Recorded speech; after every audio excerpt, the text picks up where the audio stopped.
Greets. It's cold down here.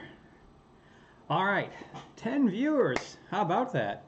As always, if you guys could let me know, how is the video? How is the audio? You'll probably hear a little bit of noise in the background. The heater is running. The furnace is going to kick on a bunch of times. And I locked the cats upstairs. They are going to be trying very badly to come down here because they've been sleeping all evening, and they come to life whenever the lights are on down here. So, brr. So there we go. Audio and video is good. Very good. Well, as you can see, the stack of parts has gotten considerably taller. And, well, first of all, let me start with the basics. Most of you guys are regulars, but if you've never seen this before, the Friday Night Nerd Chat with Paul. My name is Paul. This is my channel where nerdy is cool. Obviously, 3D printing is a huge part of my channel. Of course, you can probably see in the corner there's a BB-8 sitting there on the skeleton frame with various prints over here on the other side. So big into cosplay, big into BB-8 building, R2-D2 building, Batman. I got the Stormtrooper suit back there I'm working on. So yeah, a little bit of everything. So welcome. And I see you, I hear you, I acknowledge you. I appreciate that. That's a very Borg-like response. I like that. I also made a little change here. So when this thing pops up, it shouldn't be making all kinds of, awful noises here. So there we go. Unfortunately, it blanked out the screen. I was in a hurry when I edited it. So somehow I foobarred that. So, oh well. But anyway, let's go back over here. As you guys may recall, last week we were going to do the Titan Aero upgrade to this printer, and it turned out that we were missing a couple pieces. It turns out that I have all kinds of E3D hot ends, but I didn't have a whole lot of E3D Titan extruders. And the only one that I had used on my FT5 when that thing jammed up on me. I had used those parts. So had to order a few more pieces. And as you may recall, if you saw the replay or if you were with us last week, went ahead and compliments of Phil Extruder, got the correct hot end. We have the pinion gear, and we'll be able to start working on those first steps of putting this guy together. So hooray to that. Did I mention it's cold down here? Burr. Let me look at the buffer real quick. Let's see. Brian, hello. And see, I got a multi-tester, I got all kinds of wire cutters. I tried to think of everything I was going to need to start doing this. I would not be surprised if this turns into a we'll go so far and then resume tomorrow. So, like I said, it's late here on the East Coast, so if any of you guys feel like this is way too late, I'm going to bow out. Don't worry about it. I might too. Other thing that I did is I ordered a bunch of stuff from Adafruit. And because of where I live here, I couldn't find a whole lot of this stuff locally, but all kinds of shrink tubing. There used to be a really nice electrical shop down the road from me, but they are long gone. They retired, unfortunately, and no one bought the business. And so my sources for all kinds of electronic miscellaneous stuff is long, long gone. So there we go. The other thing that I found, I found this, some of the parts and pieces that I have been going through were part of my R2-D2 build. And one thing that I found, I'm sure some of you guys will recognize this right off here, but this little pinching piece here with the cutting wheel, and my Caleb camera is not always working well because of the glare these lights cause. Ta-da! But yeah, so essentially you clamp this guy and you spin the wheel and then you twist like crazy. And I thought this would be a suitable means to trim, or rather cut, the Capricorn tubing, because they're always talking about how you don't want to cut it with a straight edge. Otherwise you will bend in or cause damage to that end of the Bowden tube. So in preparing for this last week, I tried to make sure that I had everything set, ready to go. I know on my other monitor over here, let's see if I can find the right mouse here. I have the Titan Aero assembly video. And looking at this, I've done this several times before, but it's interesting. Every time I go through this, I pick something else up. You know, as routine as it is to play with these 3D printers, it seems like every time you piece one of these guys together, you go, oh, wait a minute, maybe I didn't quite catch that last time, or maybe when you got to the end of the assembly, you're like, you know, the next time I do this, I'll make sure to watch out for that step. So I think there's going to be a lot of a deja vu going on for me. But before we kick that off, I just wanted to, first of all, say hello to everybody. Let's see. Yeah, very sharp. Yeah, I have an X-Acto knife. It's in one of these drawers back here, and I couldn't find it. And oh, there was my furnace. That's how cold it is over here. For the most part, I've just used the razors, but I was really curious if this brass tube cutter, because what I had inside my R2D2 is I had a lot of sections that I was worried about pinching wires. So when I was at the remote control store where they have all the airplanes and cars and RC stuff, they had these small segments of brass tubing, and they were quite small and thin, but difficult to cut, which is why you would need one of these little, you know, blades and twisties to cut them. So I ran a lot of the really, really small, fine 24 gauge wires down through there, just so that when I was running wires behind the back of R2D2's various doors and panels, I wouldn't pinch those wires.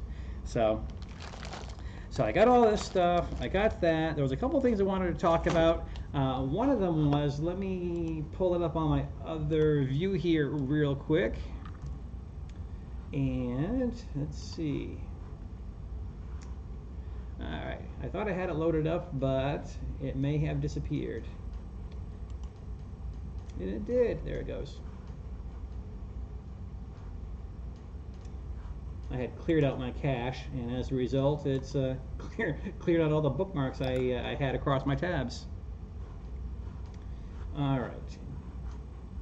So I just got a nice message from Matt Farmer over to TH3D, and let me bring this up on the screen. And let me get rid of these pop-ups because their shopping software I truly, truly hate.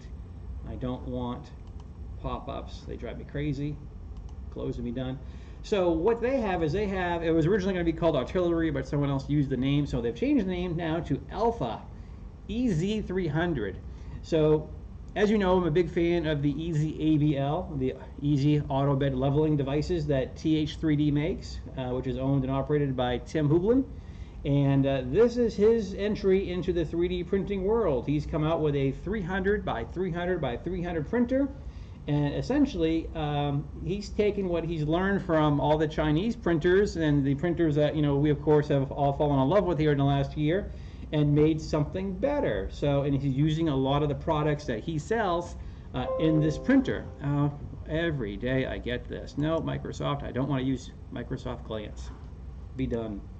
So obviously, as we expected, it's probably going to have his bed surface. We knew that was going to be there. We knew it would have the TH3D EZABL, and what's also really neat is he's using the Trinamic drivers, the TMC 2208s, and he's also using a Meanwell power supply, so this looks quite promising.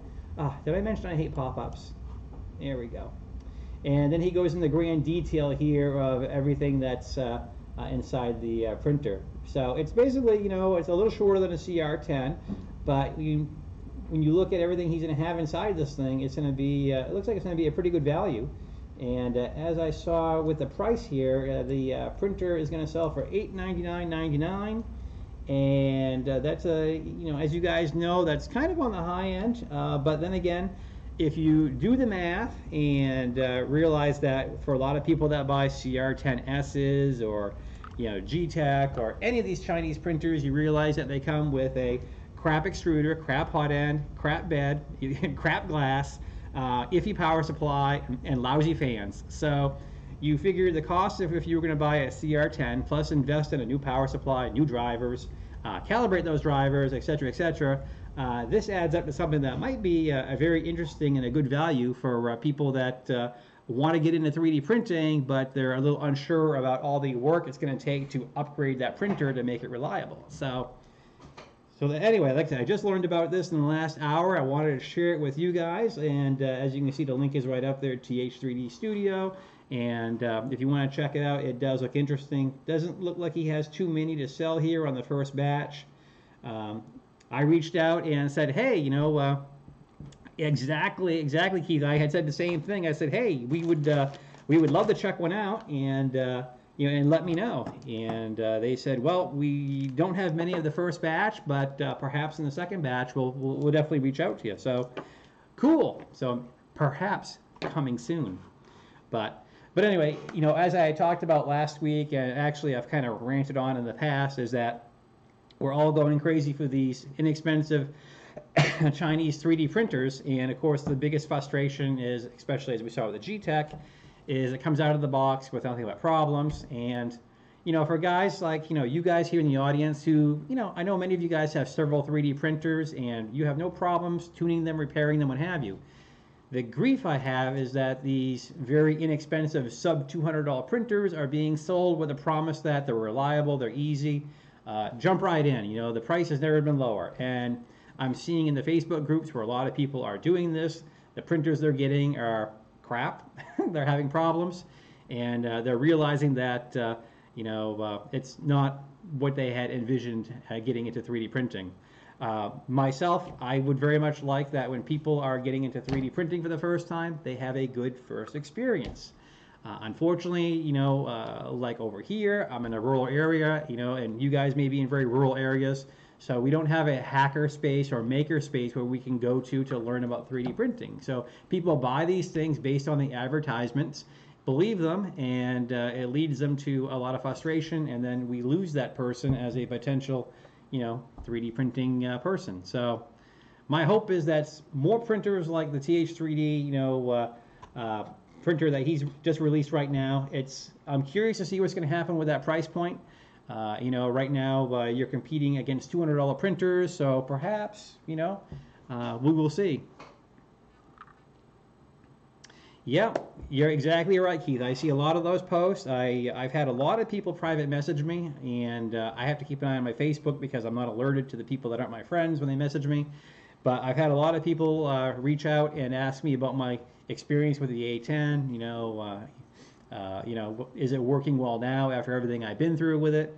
It's working okay. I had a little bit of trouble with some prints yesterday on it, but you know, it's kind of, I was a little frustrated with the review that Maker's Muse did on a 3D printer.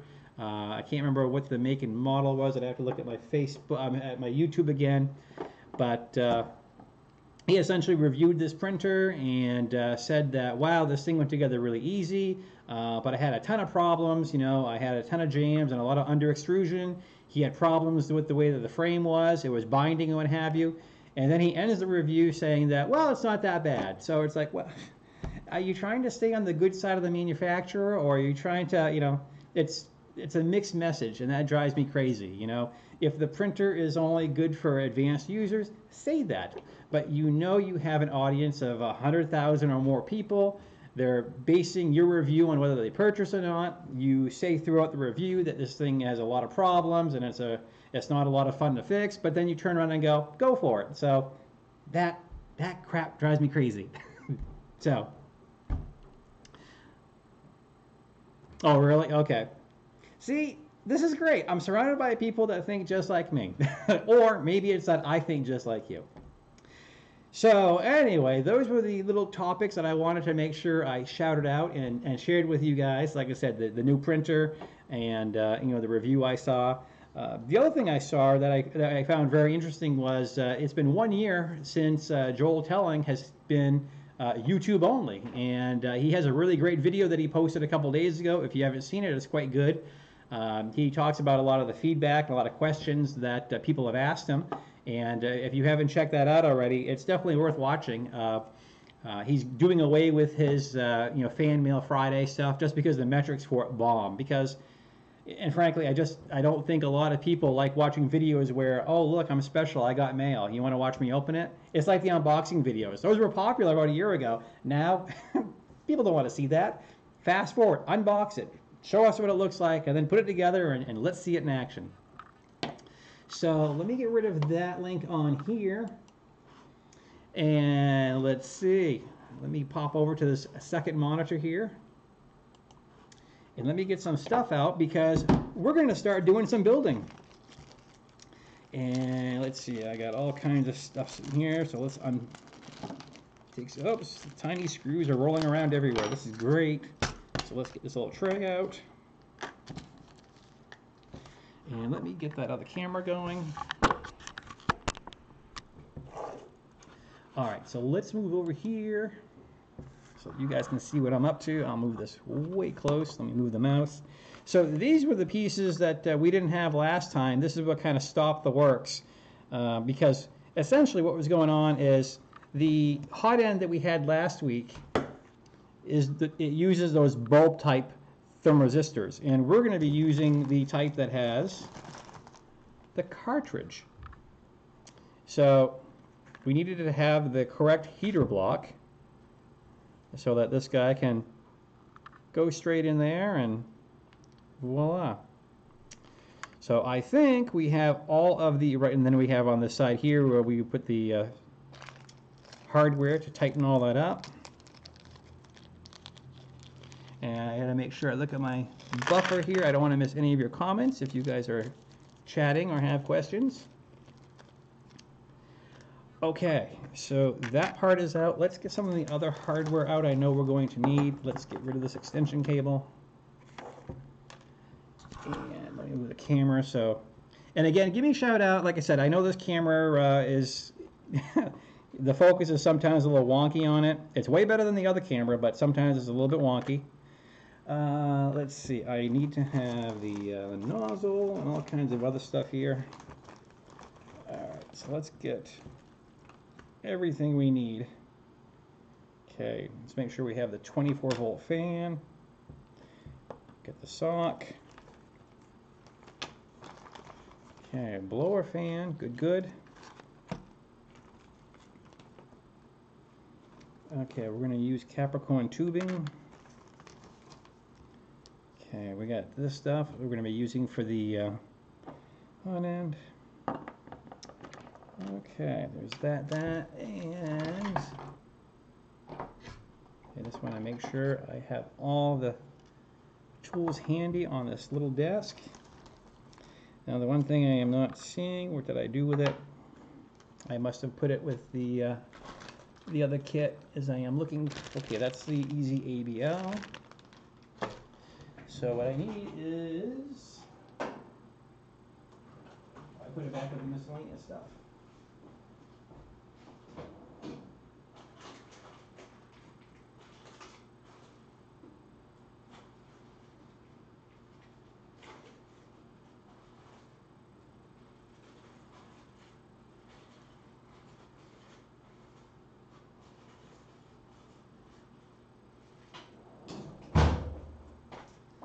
Okay, we're back. All right, so more parts and pieces galore.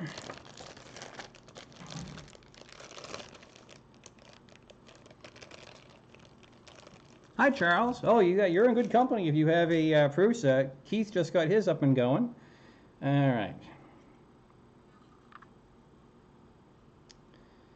So this we will have to dismantle.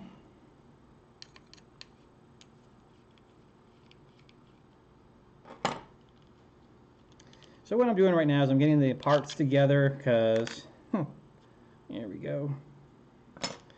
So we will not be using that again. Okay, the bearing is there. That's the one thing with these upgrade kits is you have to sort out all the parts and pieces here. And the next thing I'm looking for is I had the old hot end here.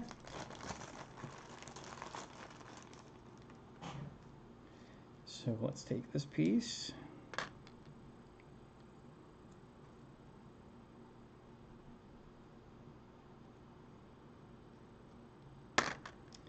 All right, and let's just make sure that that says 0.4. And as you can see, here is the difference between these hot ends here. See, that's where the little bulb would go and would be bolted in place for the thermoresistor, whereas this guy is going to be using the cartridge and then be held in place. We hope.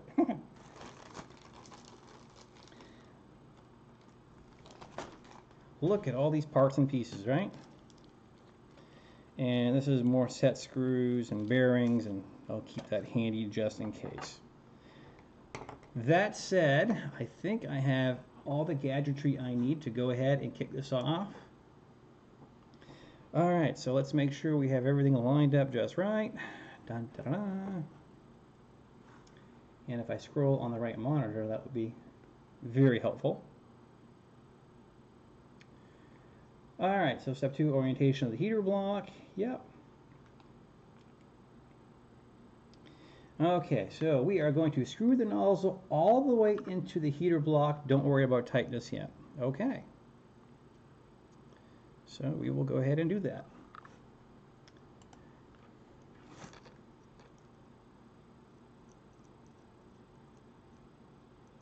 Caleb is present. Okay, that is that's not in there very tight. It's just loosely in there. Okay, and then unscrew the nozzle by 1/4 of a turn. So, all right.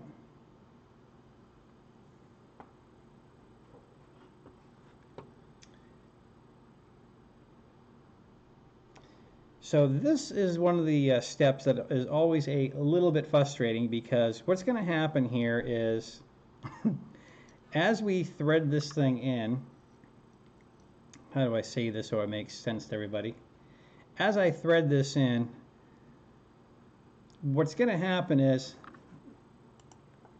how this top piece threads in here, I would like this thing to face a certain way, and it never works that way. You always have to wind up, you know, loosening the nozzle a partial turn so that you can get that all just right. So I am saying ahead of time that this looks good right now, but I suspect we'll have to make changes. So let's continue. Okay, so tighten against the heat brake. No need to over tighten.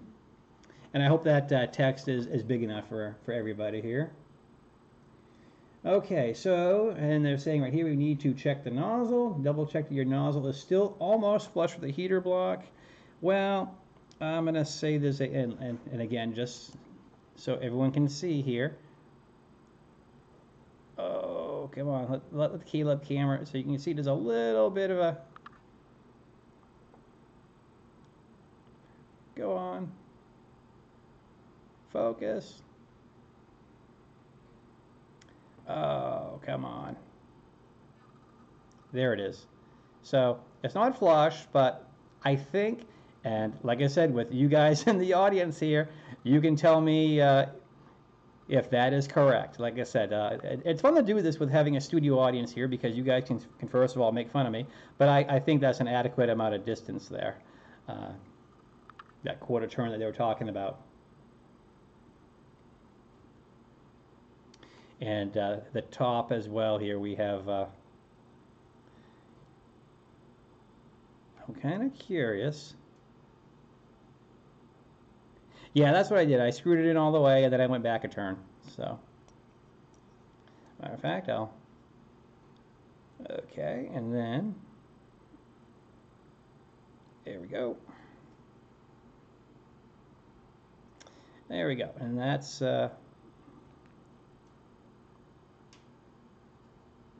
boy, I should have gotten the manual focus. There we go. So that's, and I'll give this a couple seconds here, because I know we have a little bit of latency here. So I think that looks pretty good. Boy, I should have been a hand model. Okay, so.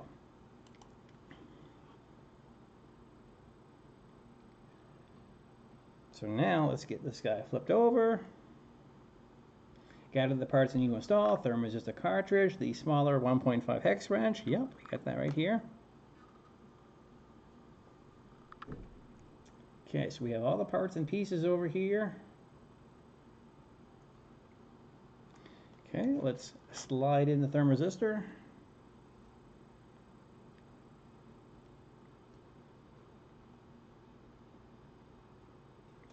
Okay, slide on the thermostat cartridge. You can slide the cartridge in either direction so the wire is extended from the side. Well, it's kind of hard to figure out how we're going to be organizing our wiring at this point, but okay. The wifey and kids say hi to everyone. She's still disappointed you pulled off the purple filament. We may be putting it back on. Jeez. It's a tough crowd. And I just want Mrs. Powell to know that she is just one in a long line of women I've disappointed over the years. Okay, and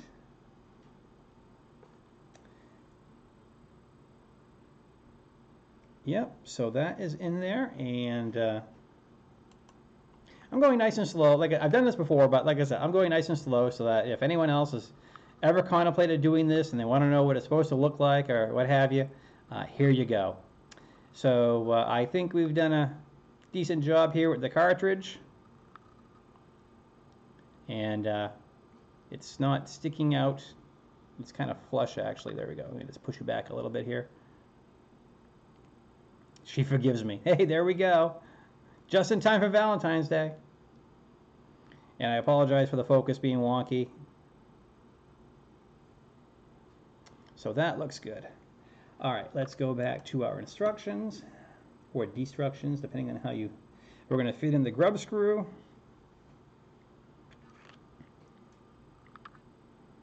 And of course, these are always fun to try to grasp. So let's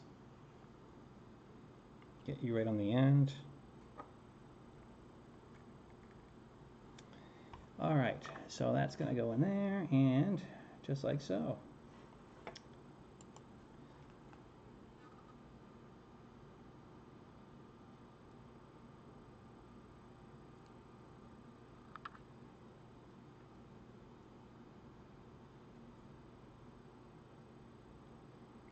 Okay, and so we're not going to be reefing on this. We just want it to get it until it is touching, and we can verify that. We don't want to crush it, so that is not the point here. And voila. Test the heater cartridge. Do I really want to do this? Well, I know I received the right voltage because that's what it said in the back.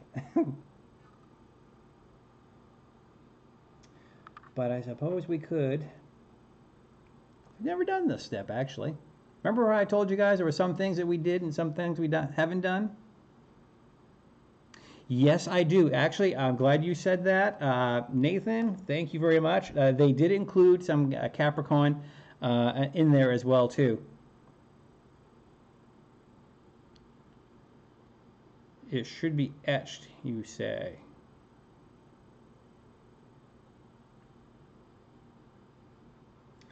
Okay, so they're saying here, before you install the heater cartridge, you should double check that you purchase and receive the correct voltage cartridge. This process is less annoying than putting out a house. Oh, well, that's nice. Your heater cartridge will be either 30 watt or 40 watt, and in blue and red wires respect. If you have a 12 volt heater cartridge, your resistance reading will be about 3.5. If you have a 24 volt here, your resistance reading will be about 14.4, 19.2. All right, so now the grand question becomes, how do I, on my ghetto meter here, test that? All right, let's power you up.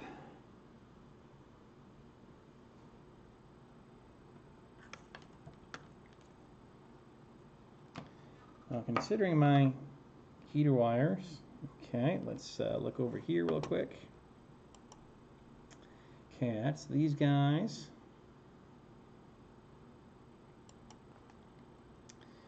And where's the snips? God, I got stuff everywhere, guys.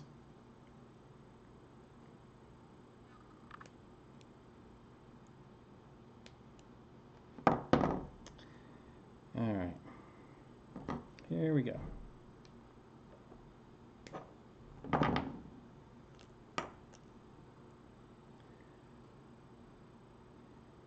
So this thing on the resistance, let's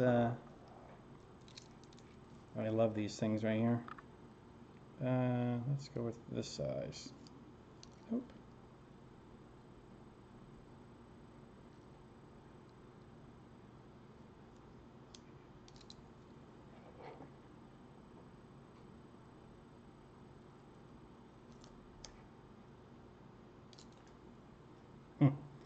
That was not exactly what I was looking for. I stripped away more of the wire than... So much for the automatic stripper working here. Did they laser etch it? Well, hey, you know what? You, my friend, have saved me a tremendous amount of trouble because look at that.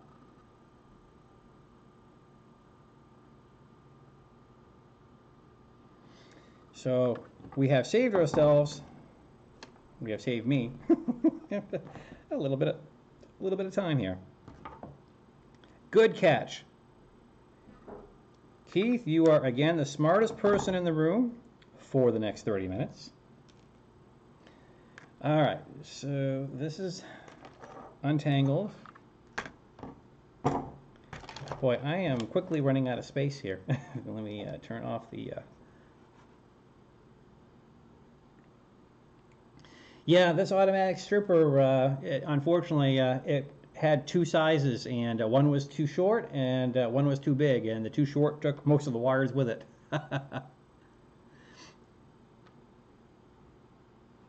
Yeah. Okay, so we don't have to worry about this because that has been taken care of. All right, so now let's gather the heat cartridge parts, and then we have the appropriate hardware here. And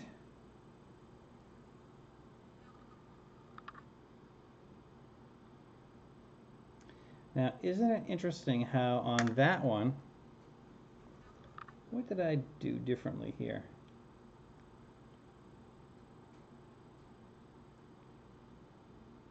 I'm just looking at which way they have the wire going in. And then over here, but notice how now magically the cartridge is going the same direction, so they reverse this. So you know what I'm going to do? I'm going to be just like them, because I would like to have both of these going out the same side. So I am going to loosen that grub screw. I'm going to be just like the directions.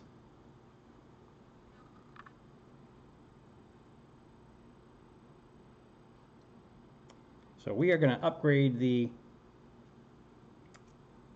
hot end on the FolgerTech FT-i3.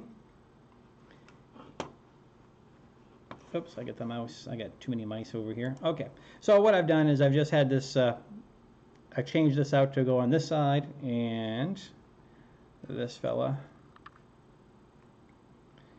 And you're going to stick out the side just a little bit.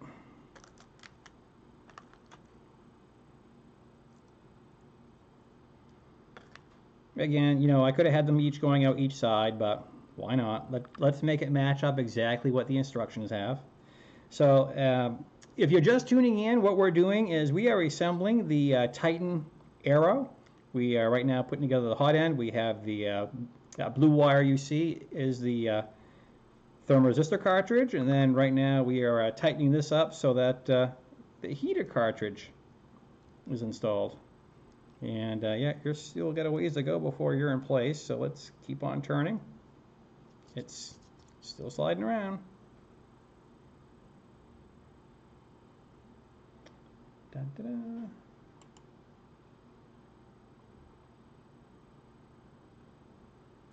Yep, so this is going to take several more twists.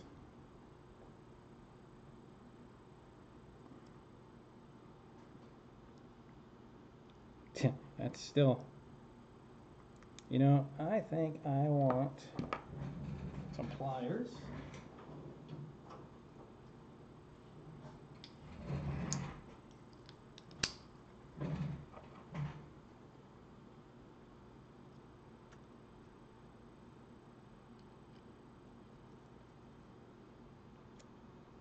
Because I am tightening and tightening and tightening, and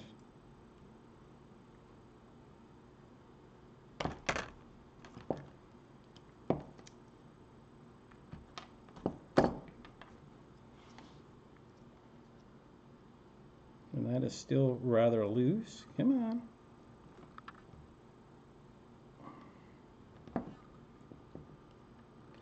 Alright, which way should I do this? I should do this like this.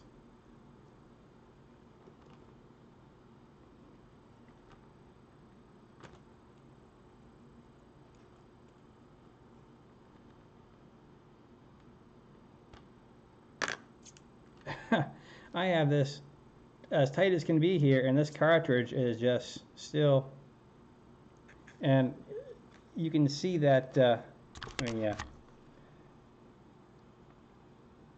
you can see the lip is bent here, but this guy is, it's like WTF. I don't know if I can make that any tighter than it already is.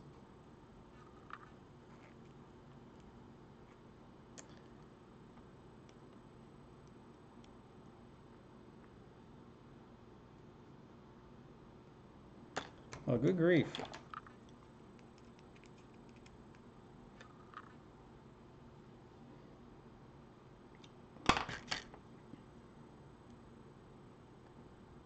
Well, here's a first.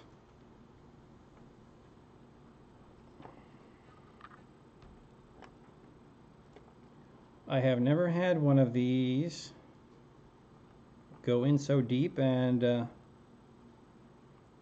not clamp the heater.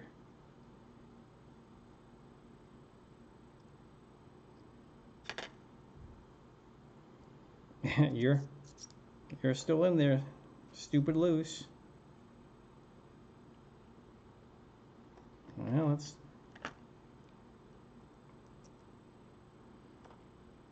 Why, oh why?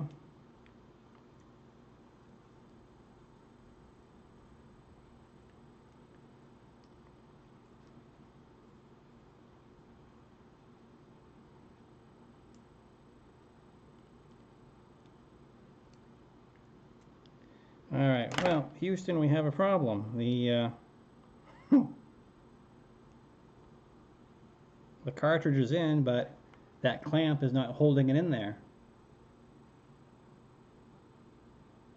So anyway, so what's happening is this thing is deforming, but the heater cartridge is still sliding all over the place. And that is a safety issue because obviously we don't want that to pop out of the printer.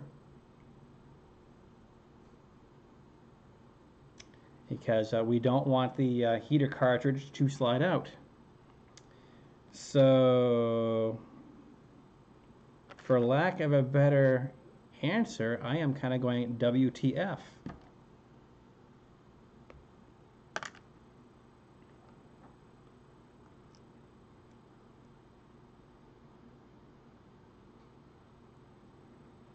I'm going to see if I have a better wrench than the stock one here to twist this guy with. Something with a little bit longer leverage here.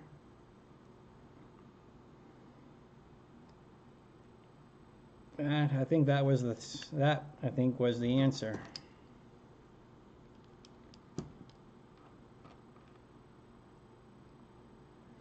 All right, so I'm using one of the longer because you can see that it's definitely yeah, and that is in there now. And I'm just going to make sure that all right, that is never coming out again. All right. It seems like there's always some step here that likes to foul up with ball. Okay, so there we go. You can see that that is pretty well, as I would call it, deformed. I'm trying to get the angle right here so you can see.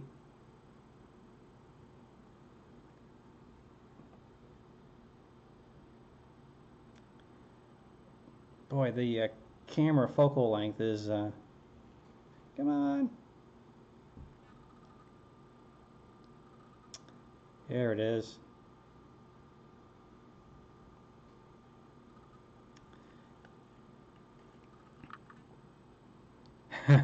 Let's hope the wires are on the right side. You know, that went through my mind as I was crunching away on this thing. Okay. Okay, and let's wander over here. Okay, this has been done. Now, what's interesting here is, notice in this step they have the heater here and the thermoresistor there. Then the next picture, they're showing them on opposite sides. So I've run into this a couple times with E3D's instructions, and frankly, it pisses me off because I'm big into technical writing. I used to do it. I used to write the manuals that people never read when they buy software. So yeah, that sucks. Okay, so we have to gather our Titan body pieces. And let's make sure we have all of those right here. I got this.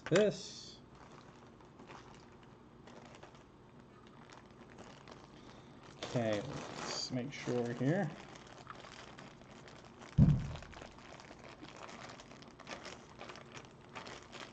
I have a bearing. Let's see, and then, boy, I have all kinds of hardware here that some goes to it, some doesn't. I just don't know. So what I'm going to do, let me move these a little bit. Just drop those in there because why not?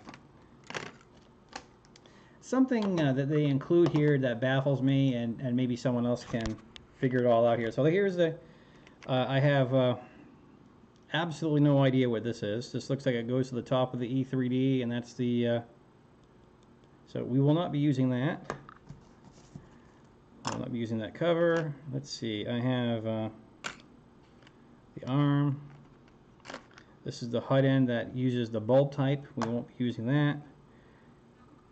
Again, I have these black ones, I believe, are the ones we want. I don't know why they included two, but thank goodness we have spare parts. So there is that, and then among the mix in here, I saw in the bag as well, there is extra bearings. Yeah, and this one as well too.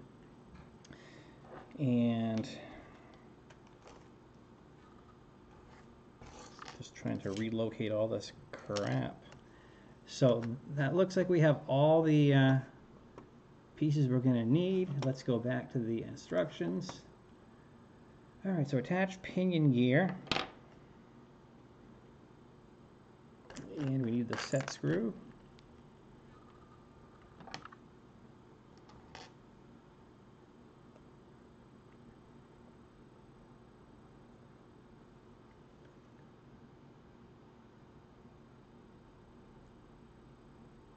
Hey, Ronnie.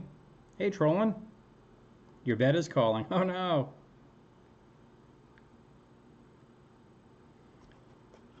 All right, so that's... And our stepper motor is back here. We want the top. Now the question is, slide it about 3/4 on the way to the shaft and tighten the screw. I wish they gave us some sort of distance here, but we shall see. So let's go here. And let's see, we want the flat side.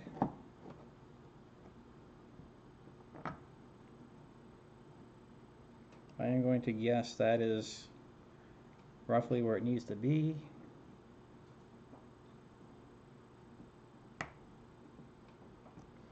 Okay. So that's about as far as I dare go on this. Let's go back to our instructions, make sure thread the M3 clips through the pinion gear. 3/4 of the way.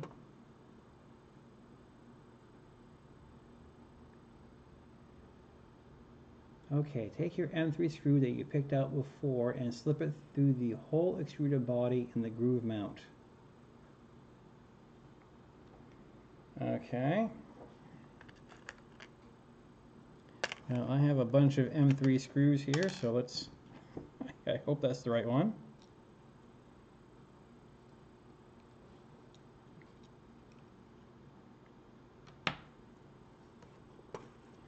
let's go back to my view so you can, so this looks like the M3 that they were talking about.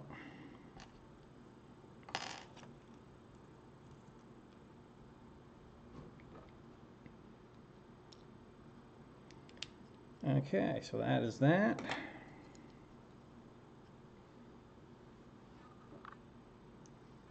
A short one. Well, let's verify that size here because I have a couple of, oh, you know what? There is one that's smaller than the others here. Let's get that guy out of here. Just in case. What could go wrong, right? Yeah, that is considerably smaller. Yeah, I would.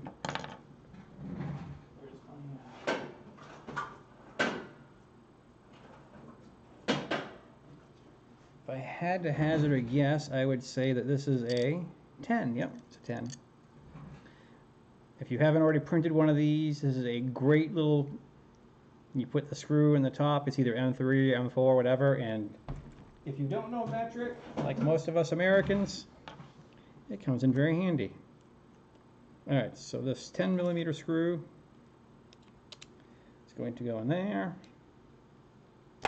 Now at some point we got to get you configured here, but let's,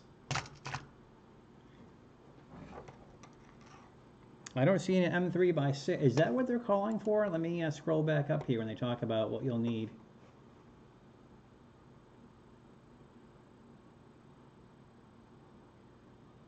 Okay, M3x8 is what they're calling for, but I am not seeing, well, yeah, of the included hardware and all these bags of screws, that's all I'm seeing. Now my question for Keith is going to be, does this go on first? And then this goes on?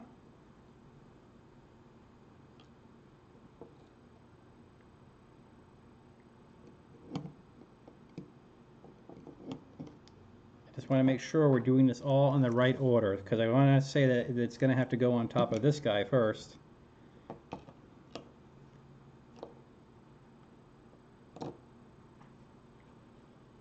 Alright. So let's go to these instructions.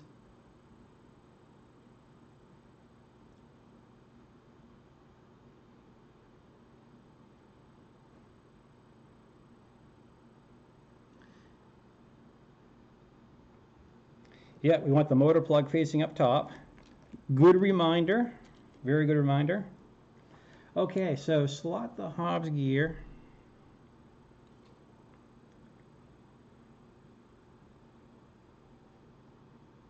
Alright, I'm trying to figure out where, okay, it looks like I'm looking at this step right here.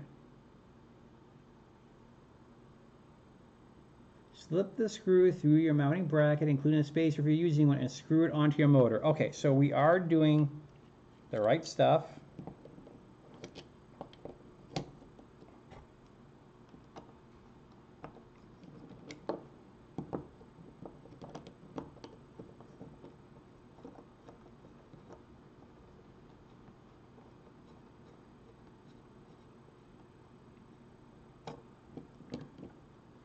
Okay.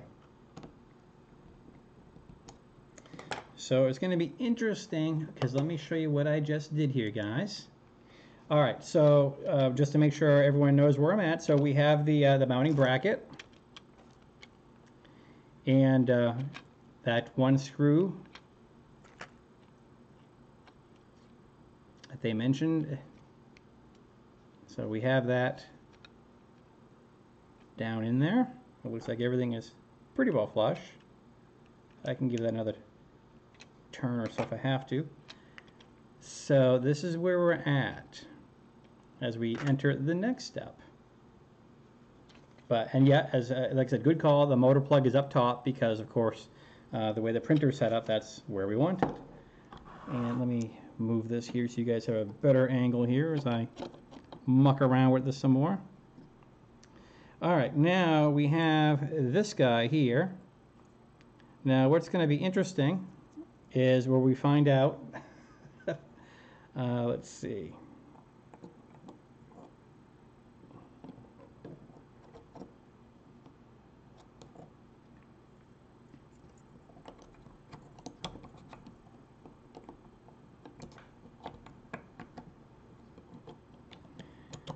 There. So what we're looking for, and it looks like I'm way off. It looks like this motor should come down a lot lower. Let's go to the instructions again. And what they're calling for is they want this to be just like so.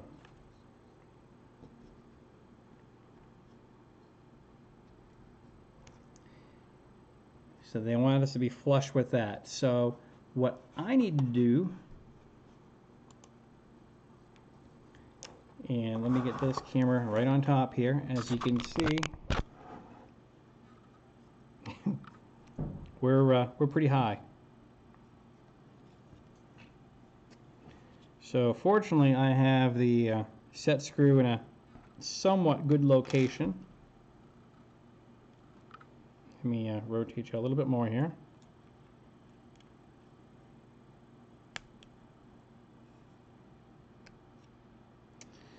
So it looks like my spacer isn't going to be enough because with the set screw pretty much out,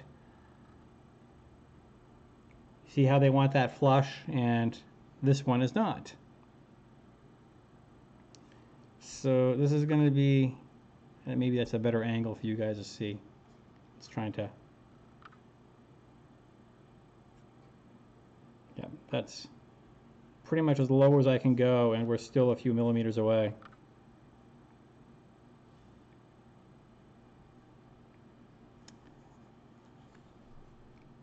Actually, that would be a good angle as soon as the focus cooperates. There we go. There it is. Let me hold this here for a couple seconds. So we need a spacer to bring the to adjust this.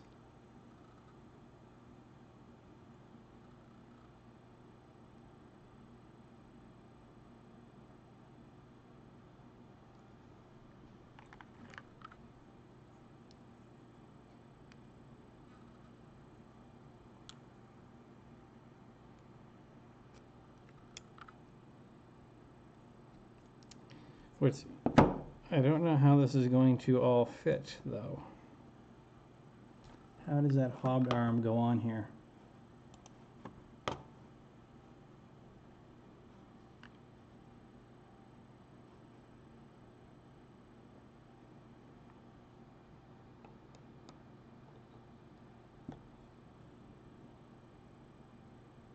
I think like that.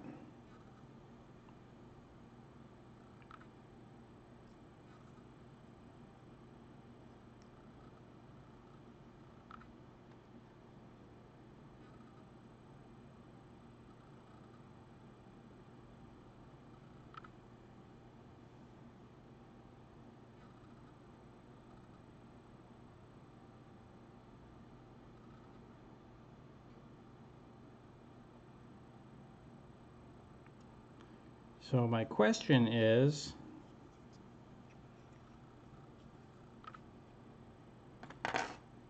this is kind of the question I left off at.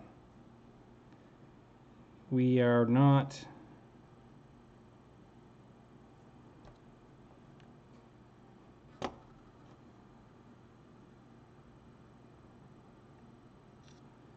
okay, gear down as far as she'll go. Tighten you up. Now just so that, like I said, we should be flush, but this is what we got.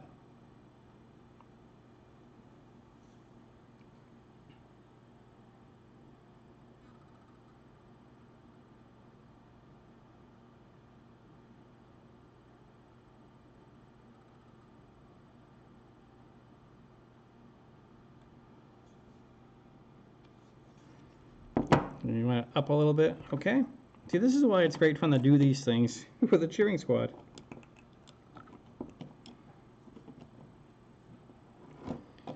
Alright. Let's get you out of the way here for a split second. Actually, it's not sitting all the way down there, so that's a good thing. Oops. Let's get the right...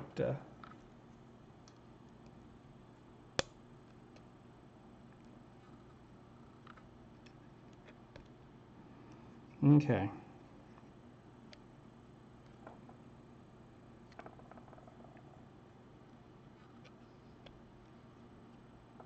All right, so it's not sitting on the bottom anymore.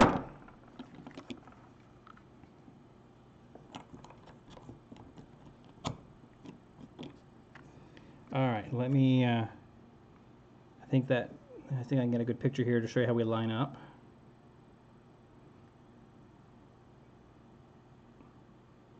Oh, come on, focus.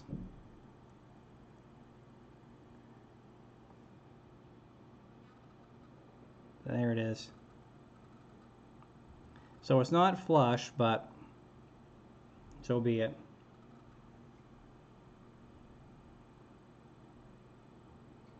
So how do we, as long as the idler barrier on the, well, let's,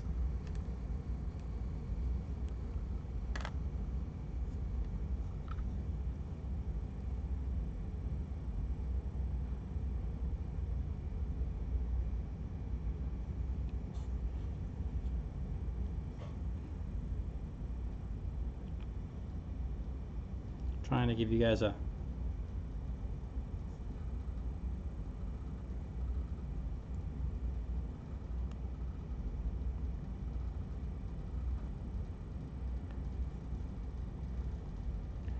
I mean, it looks close.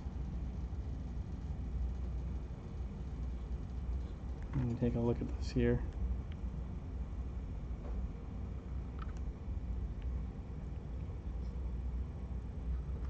The problem here that I'm seeing, and maybe I can display from this side here.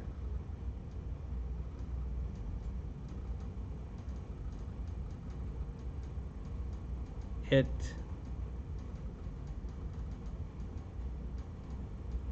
looks like it's a little high. Does that make any sense?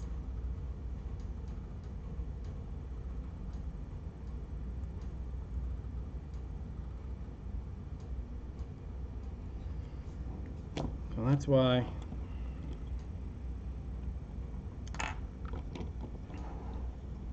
so I'm wondering if maybe I can bring this. Well, this is why we experiment, gentlemen.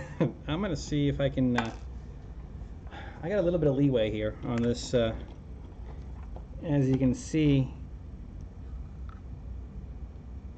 I can bring that down a little bit more.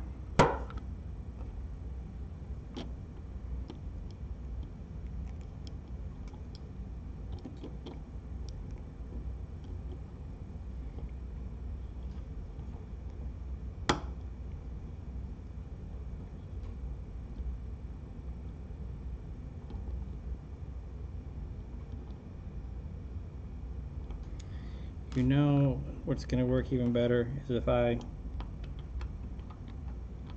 me unbolt this real quick, because I can't get it as low as I need to get with this mount right here. So we may not be able to get this guy perfectly flush, but I can at least you know what, let's cheat a little. Let's grab one of these little twist ties.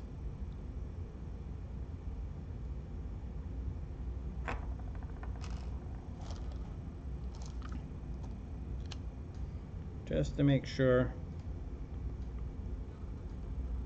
Okay, with the twist ties,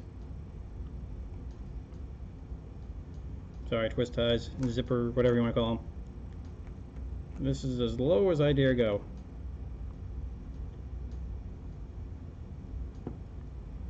Okay, these guys are moving. Okay, so there's a little gap there. You're telling a ball guy about a hair's distance. There's some humor there. All right, let's get you back up top.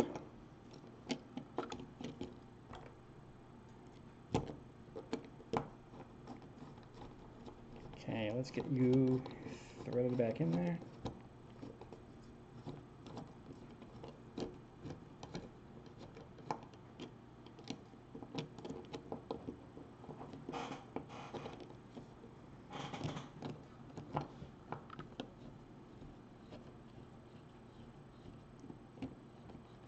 And I'm out of beer. He's throwing the chicken icon around. I had suggested to him earlier tonight, I said, hey, if you want to be on the, here we go. Do this with me tonight. You know, it'd be great if you were on here via voice, you know, with, you know, Facebook or whatever. No, someone chickened out. Was afraid we'd hear his Bobby or Peter Brady voice. Okay, so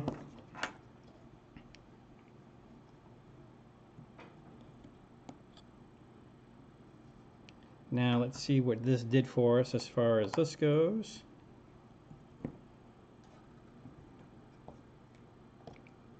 All right, I think you guys will like this. If I can just get the camera right in here.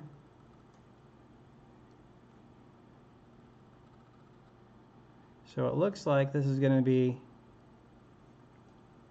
making just the right contact.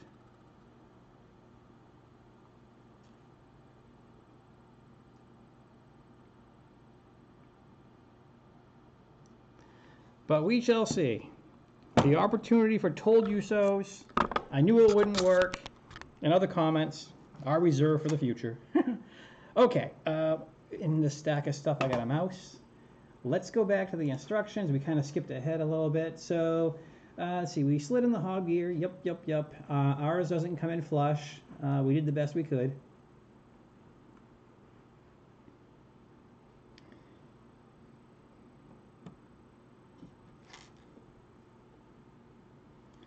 All right, now let me just look through the chat buffer here real quick in case I've missed anything. No, okay, you guys are saying a little high, a little low, just right, good.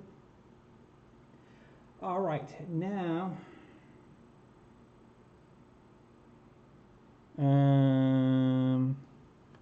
somewhere in this pile of parts there's a spring.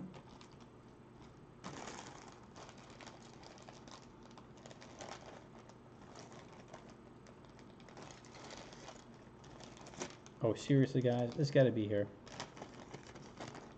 Okay, that bag is not it. Not it. These are the long screws we're going to need.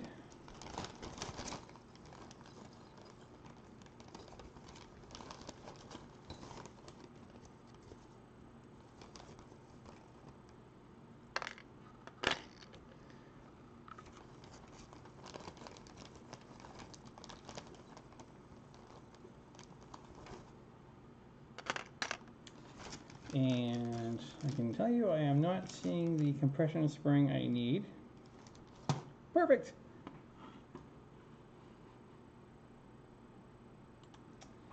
So now I am looking through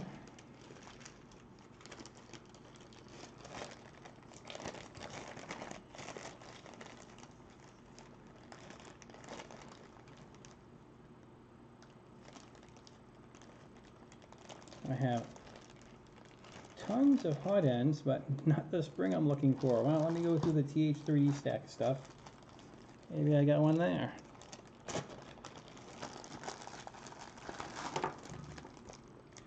All right.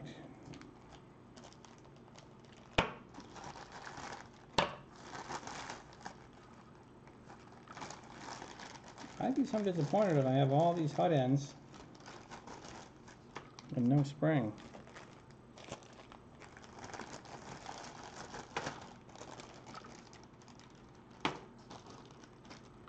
Let's see, there's that one. This is crazy, man. Look at all this stuff. Those are the springs I removed from the bed. Why aren't you in this stack of stuff? See, that's the one thing with these Aero upgrade kits, is that I think they're rather incomplete, as we discovered recently. Let's see. Well, let me check one more stack of stuff.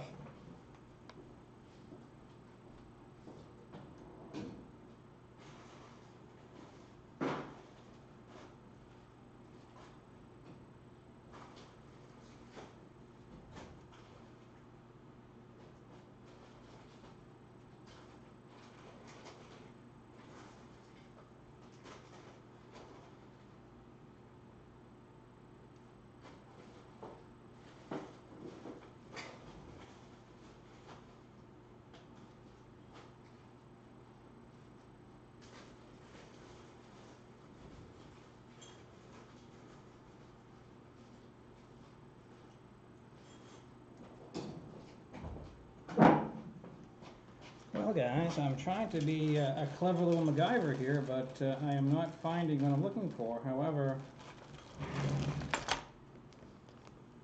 I wonder if I can retrieve this old spring.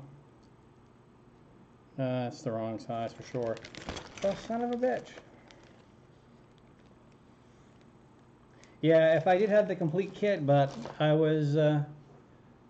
was foolish and I believed them when they said, oh no, this is the complete upgrade kit. And no, I thought for sure.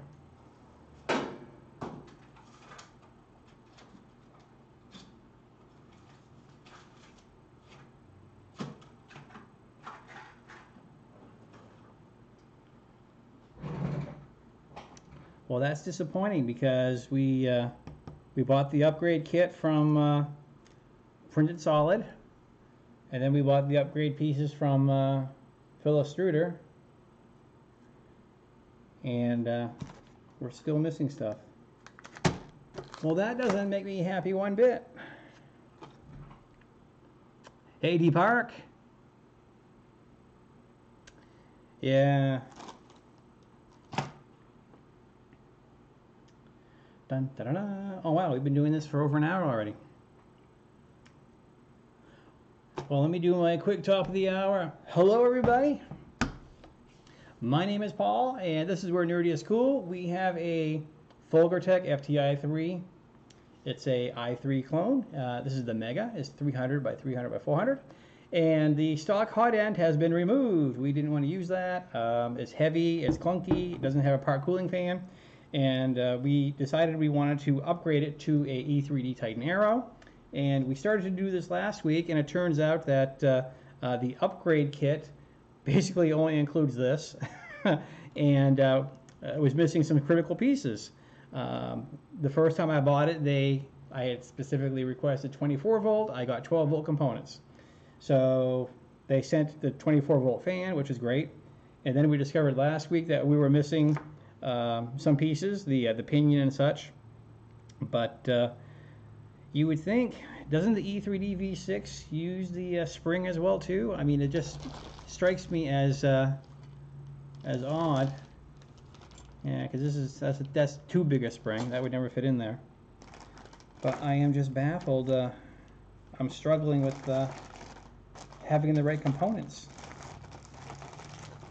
And struggle is kind of the generous word. Yeah, the Titan kit should, but I got news. I don't. Yeah, I am looking through my stuff right now. I'm seeing little baggies here and there, so I want to make sure. The one thing I thought they wouldn't include was the bearing, and I see the plenty of the bearings, but I do not see, and like I said, I would love to be wrong. This is one of those ones where if it just shows up, I'll be happy. But yeah, I am not seeing the spring anywhere. That's the E3D version of stuff. What else do I have here?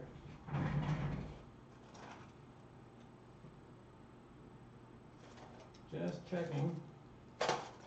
Nope.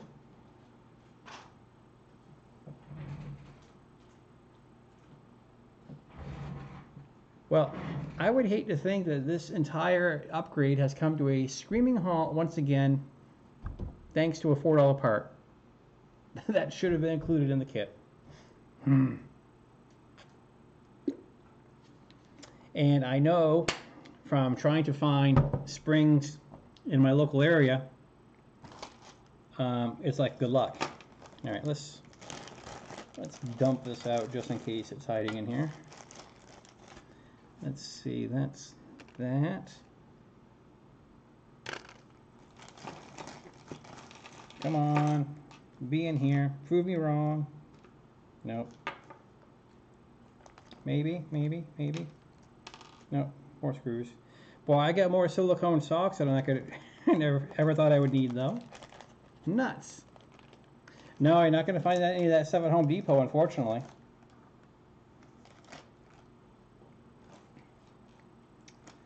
Well, son of a bitch.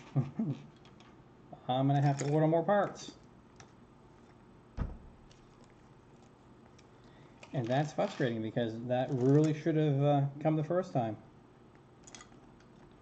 And the second time. This is the fun of when you're upgrading your own stuff. I don't know what some of these... Oh, these are the... for the old thermoresistor. Well, nuts. I was trying to remember, there was something else I was going to share with you guys here. Oh, I think I just remembered it too. The crazy thing is I have all these miscellaneous parts except the one that I need. Oh, how frustrating. Okay, I got a mouse here somewhere.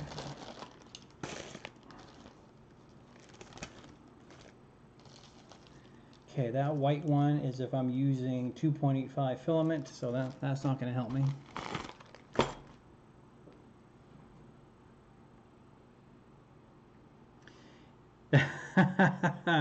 Yeah, but buying $30 in parts versus $109.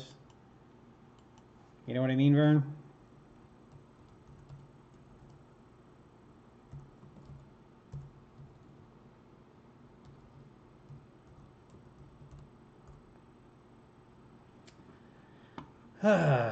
Well, I'm still staring at my desk hoping it's going to turn up. Because I keep on thinking to myself, well, if I give up, it's going to show up. So.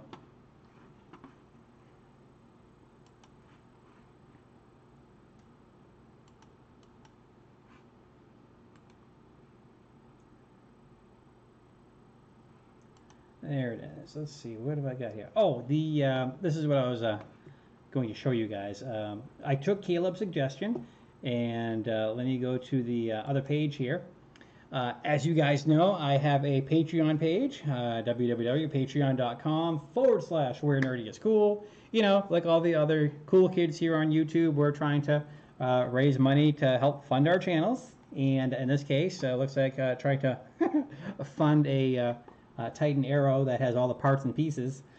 So what I have is I have the $5 and the $10 tier, you know, just basically if you guys are throwing me $10 a month, and whenever I release a video, I'll respond a few days later with the early comments and such and give you guys a personalized video. And then I had the $5 one where essentially, you know, hey, you're just saying thanks and you're doing a good job. And thank you, Caleb. You are the one person there. And Caleb had suggested, hey, you ought to throw a $1 one here just to, hey, I like what you're doing level. So I have done that, and if you guys enjoy the channel and if you want to help, well, actually help the part pile, I'd appreciate it if you became patrons to my Patreon channel. So there it is. You can choose the level you like, but I just wanted to give myself a short little plug about that. So there it is. I took your feedback and I did that. Let's see.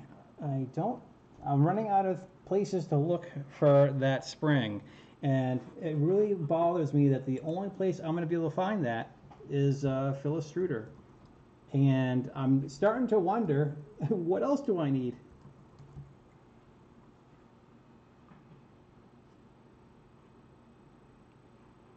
I can get a call. Hey, look, I appreciate it. Like I said, there's a couple of you guys that have have done the PayPal donation, and I really appreciate it. Like I said, I have a lot of fun doing this channel, and like I said, every little bit helps. I mean, everyone out here that has a YouTube channel, you know, would love to earn some income off of it.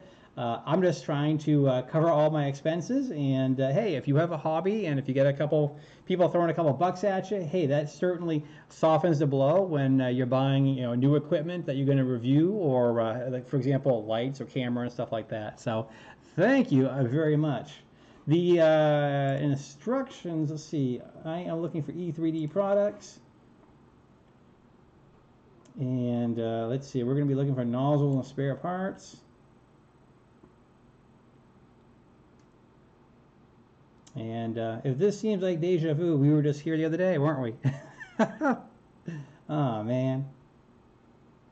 Okay, so I want to say these guys sell the extrusion springs. I thought I saw them here in the past. Pulleys. No, I know they got these. They have everything else E3D. See, here's what I don't get. Here's their Aero upgrade kit.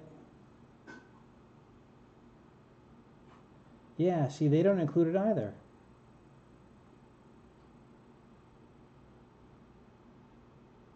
Yeah, see, this is how we got burned. Yeah, because we bought one of these E3D Titan Aero upgrade kits. But you know what?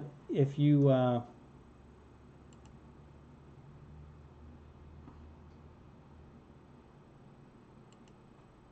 what I don't understand is I have several of these and I don't have a spring. And I would think they would include that spring. And for whatever reason, my kits don't have that. Ah, what's up with that, guys? I'm looking at the part file here just in case. So what's interesting is I have the extruders from that I received from Tim, and there's no spring in those either. So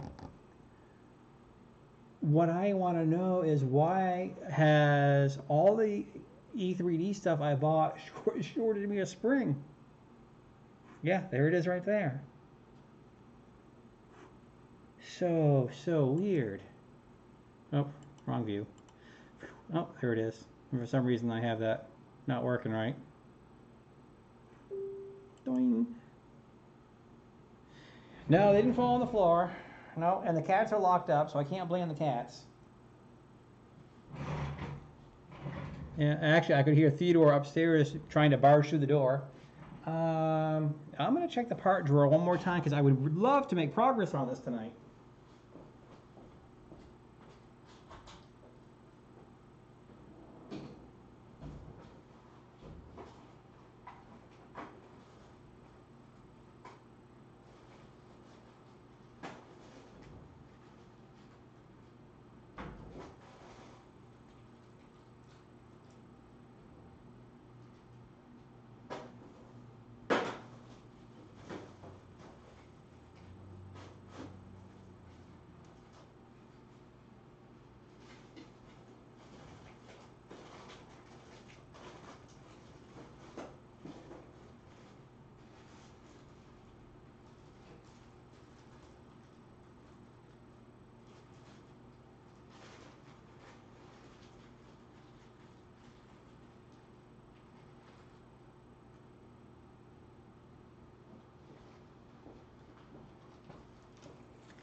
Well, I found the another hot end.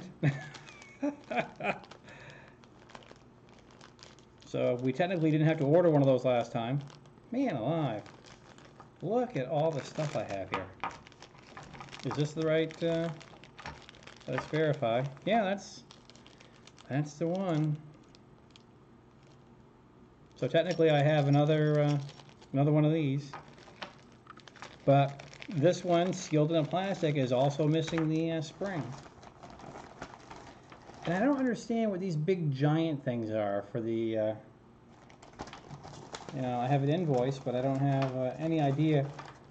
Let me show them on the smaller camera here. What in the world are these guys? Because you buy these upgrade kits and there's no instructions. And I got so much PTFE tubing, it's crazy.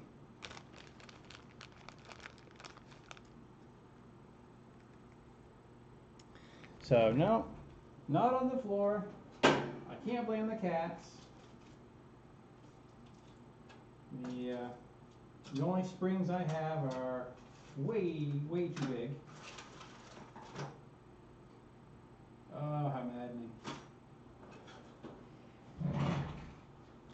And the sad thing is it's going to cost more money than the springs cost to get those shipped.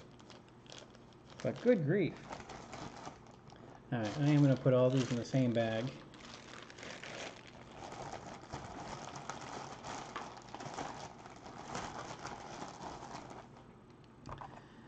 But, wow.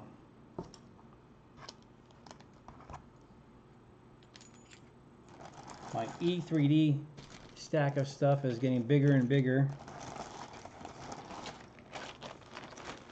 But again, I am baffled as to why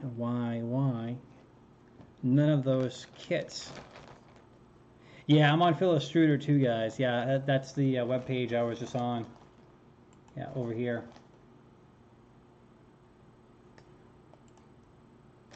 Yeah, matter of fact, if I type in spring, it yeah, there it is.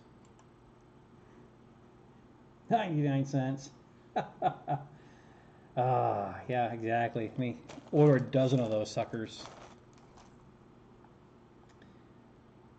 So that is where we are at.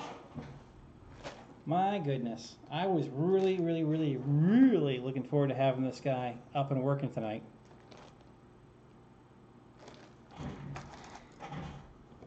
And we are dead in the water again because of something stupid. This is the PTFE. We're not going to use PTFE. We're going to use the Capricorn tubing. And I'll break out a new baggie for the existing stuff. Because the other thing I was looking forward to is I wanted to get this off the desk. Because I wanted to start work on the TiVo Tornado. Dun-da-da. Let's see. The FT5 has one of these. Yeah, that's a good point.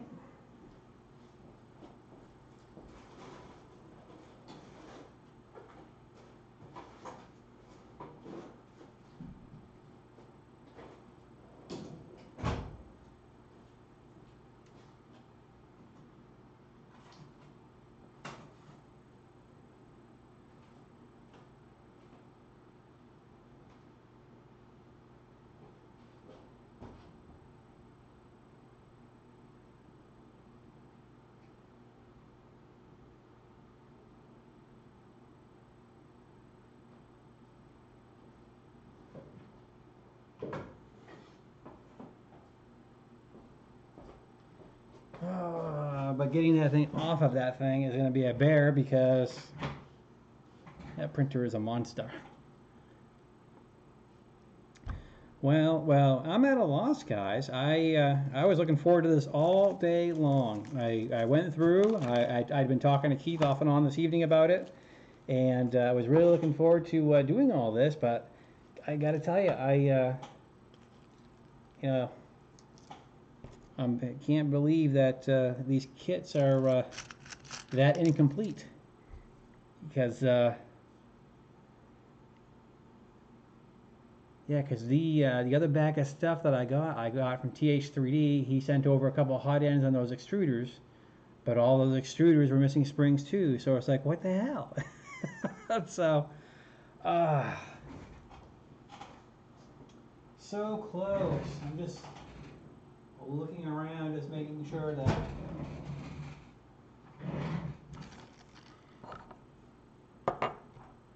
Because as Keith said, oh, he's going to find it just as soon as we finish the stream. We better not. Wow. Yeah, and I do have another Titan Aero altogether, and I really don't want to take that one apart, especially as problematic as it was to get that thing mounted onto the 713 gantry. So I don't want to do what I already made a mistake of doing once, is scavenging parts on one printer to get to get one working. So, oh, dudes, here we are again, missing a piece. Son of a gun. Well, wouldn't you know it? So yeah, I'll have to go to FolgerTech here and order a pile of springs and.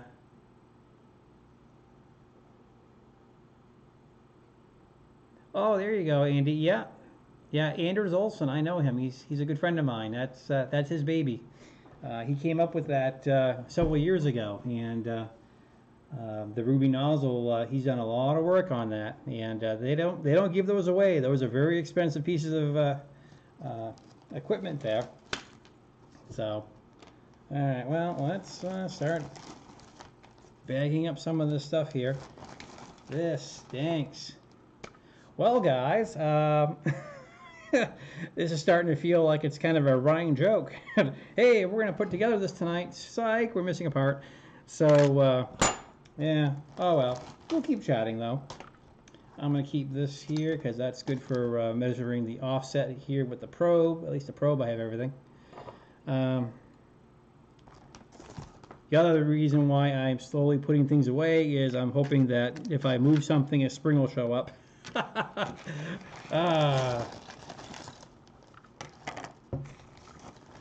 Okay, that can go there. Oh, you told your wife you bought her a ruby and you put it in the printer. Do you do a lot of filament that is very abrasive, though? Like I said, when he first came out with that, he sent me one for my Ultimaker original. And it worked very well with carbon fiber. I didn't have any wear, but I also found that it worked very well for everything. It worked very well with PLA. It worked very good with copolyester. Which one was that? That was the ColorFab engine. So yeah, I was impressed that it worked very well. His first version, I guess, had some back pressure issues, so they made some design changes, and the improved one is what was released to the market. And from what I can gather, you know, if they're selling for $90 and people are still buying them, he's doing well. I haven't talked to him. Wow, it's been a while actually, because he has a very young daughter, so he's been very busy with the family and the business.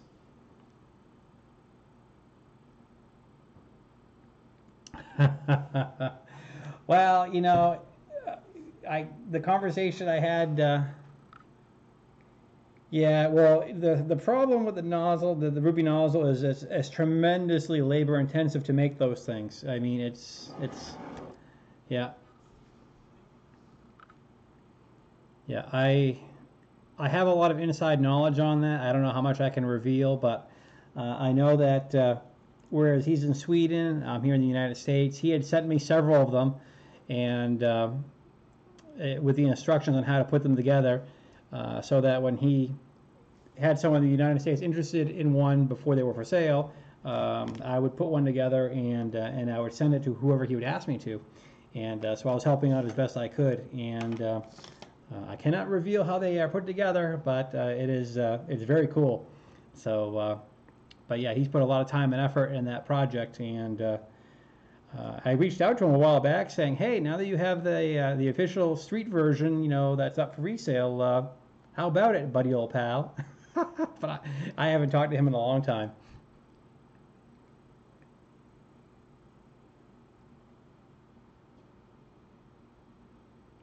Yeah, that's he makes nice stuff. Like I said, I met him from when I first bought my Ultimaker, so on the Ultimaker forum.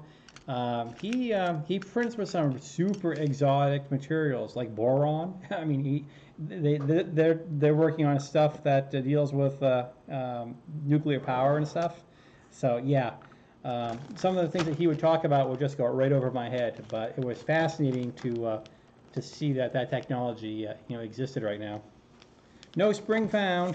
I was looking through here very quietly and hoping one would pop up here in this bag, but man, and it's just I wish I knew the specs of that spring, because I know I can't get it local, but man, what a heartbreaker this is.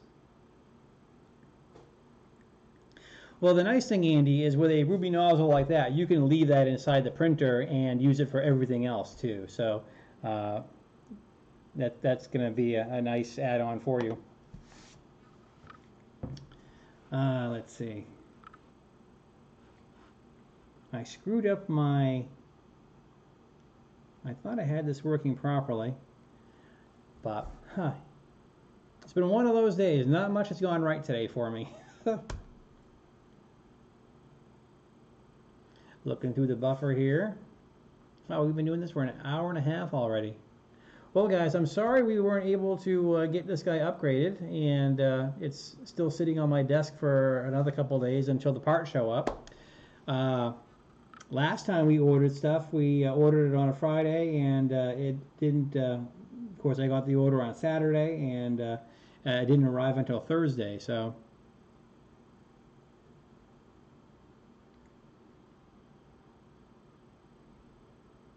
Old V6 coming in. Yeah, wise. It's always good to have spare parts. I'm learning that the hard way. So after this printer is up and running and tweaked, I was talking to Keith, and I think the next one we're going to upgrade is going to be the TiVo Tornado. I have that sitting in a pile off camera. And I think from the discussion we've been having is we're going to get a Fang part cooling fan setup together, and I'd like to use a Bondtech and an E3D V6 together.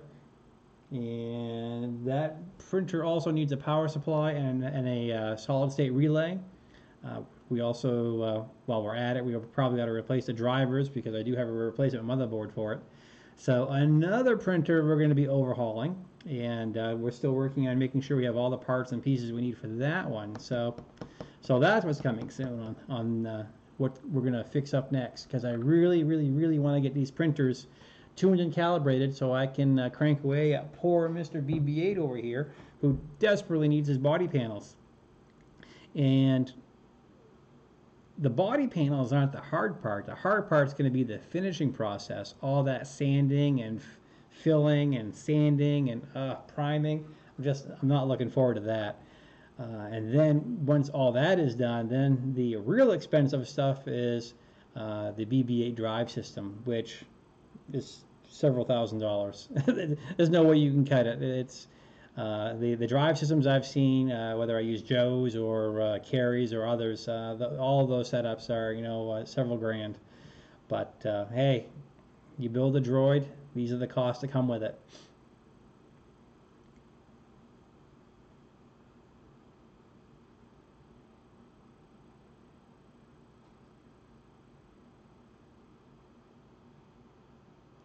That's right. Yeah, Caleb, you received some good news here. You were going on and on and on last week about how nice and warm it was while we were all freezing over here.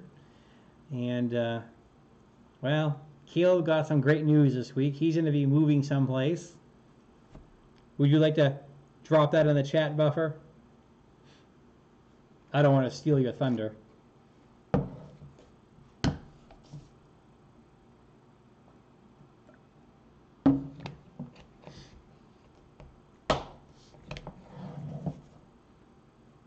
This is where the lag really kind of stinks here. Oh, you already did? You missed it? Okay, good.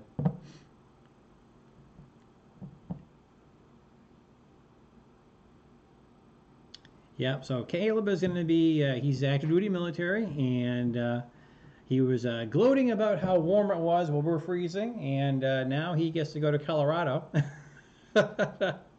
So you guys are going to go freeze. Granted, it's not Elmendorf. You're not going to Alaska. You're not going to a distant radar station at the North Pole, but Oh yeah. So congratulations to Caleb on his upcoming transfer to Colorado Springs, home of the Air Force Academy.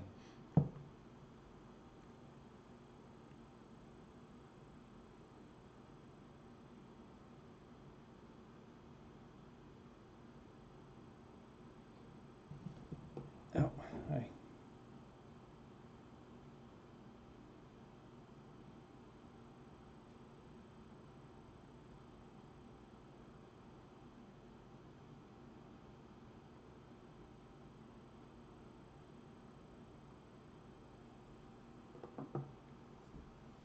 Caleb is somewhere in Texas. I don't know what part. Oh, San Antonio? Oh, yeah. Oh, yeah. Anyone that's ever been Air Force knows San Antonio. That's where Lackland Air Force Base is, and that's where the basic training is. As a matter of fact, on the next table over from me, I have a bunch of stuff I'm going through. I got to put in storage bins or something, but it's the yearbook that they create when you go through boot camp. And yeah, mine is from the summer of 1988. I'll let you guys do the math. But yeah, boot camp was 30 years ago to me.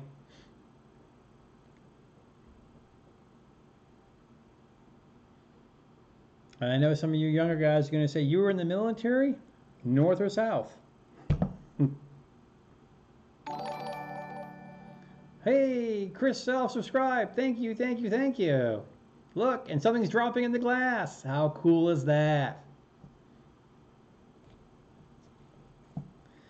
Oh, boy. Well, you know, my friend, it happens. Someday, you'll be 29 years old like I am. And, yeah.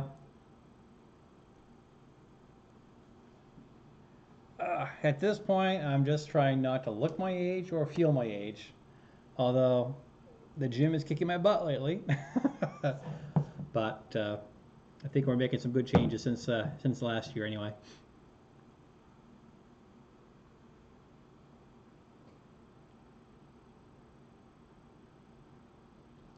Wow. 72? Yeah.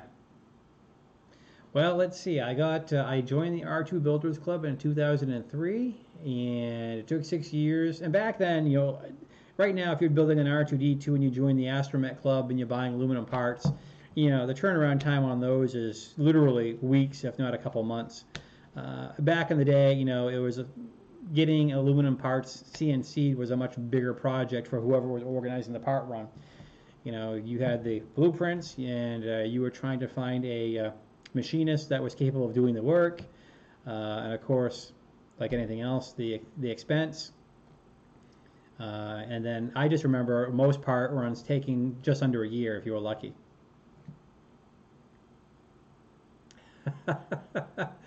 Yeah, you guys are doing the math. Well, I'm glad to see that you kids there aren't using the Common Core math here to figure out how old I am.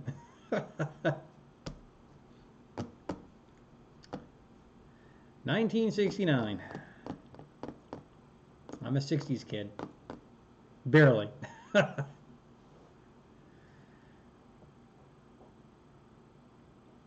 Yeah.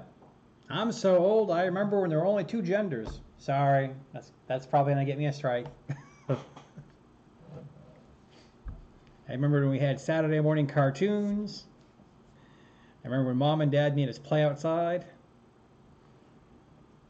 And if you wanted to play a video game, it had 8 colors. That's it.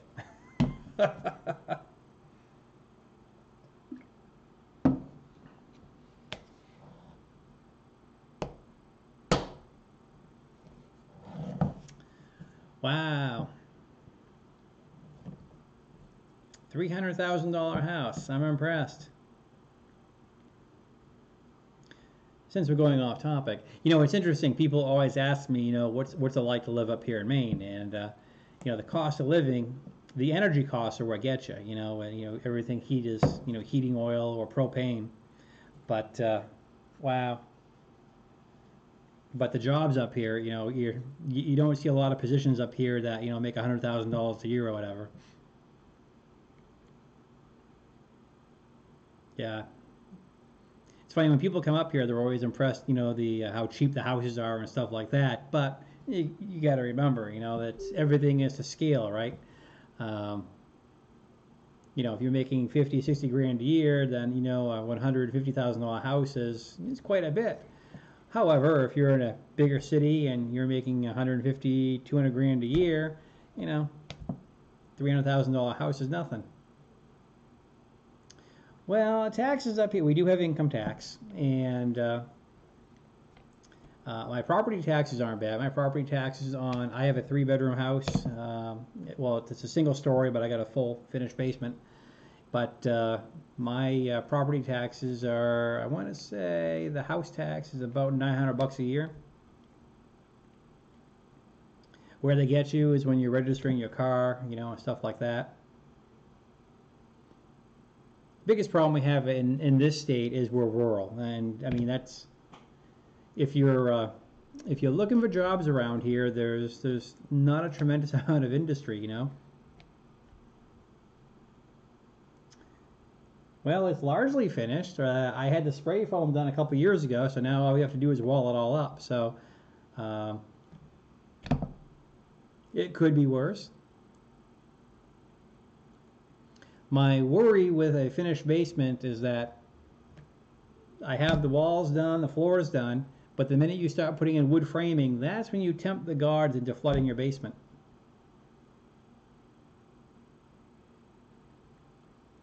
Yeah. Now, the biggest problem we have in our state is, a lot of our kids graduate and they leave just because there's nothing here. There's not a lot of high-paying jobs over here. And not to get into a political rant for either party, but the problem that we have in this state, and I'm sure it's not unique to mine, is that, we're trying to encourage people to stay in the state. We're trying to encourage businesses to come over here. But the government that we have right now wants to raise taxes all over the place. So on one hand, they begrudge that people leave the state and are upset that people are having a hard time, making ends meet. But yet they want to tax everything. They want to do a carbon tax now. It's crazy. So it's politicians. What can you say? They're not as smart as we are. But got my taxes done last weekend, and regardless of your views on President Trump, I personally don't think the guy is someone that I would enjoy being with, but his policies have been pretty good, and I know in my personal case, my tax bracket went down, so I wound up getting a little bit more back than I would have got had that not been done, so yay. Biggest thing I'm still hauling around is the student loans, that's the big thing. So I don't want a $400,000 house. I want to be able to afford myself I'd love to be one of those guys that owns an airplane.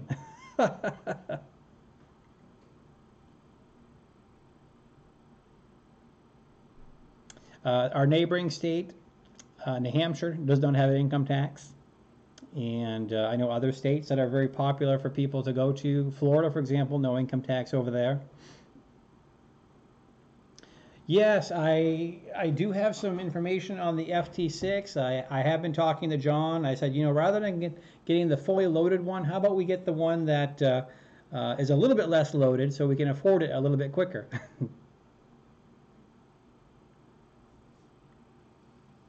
Hey, West End. Hey, you know what I should do? Since I see we get some new people joining in. So let me do my usual top of the hour, or rather 11:46 rather, here on the East Coast. Hello, welcome to Where Nerdy is Cool. My name is Paul, and welcome. If you aren't already a subscriber, please hit the button in the corner and become one. Would love to have you on board.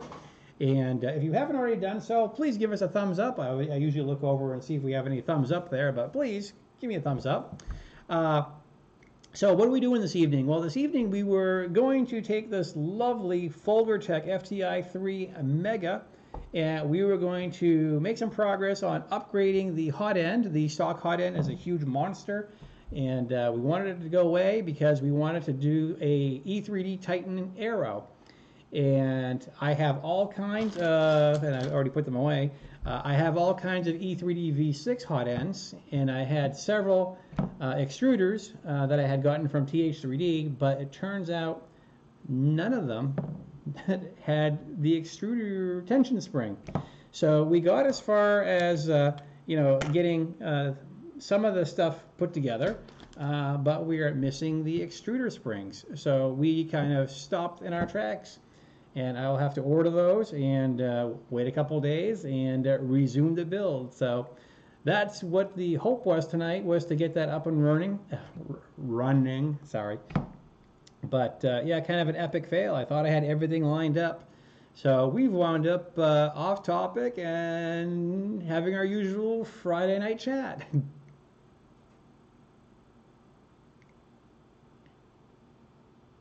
The spring monster stole all the spring.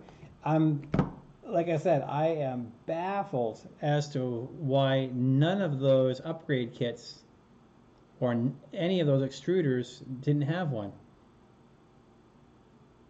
There's no reason why I wouldn't have several of those.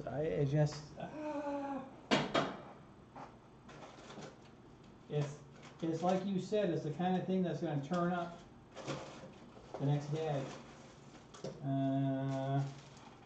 Those are my servo linkages for R2D2.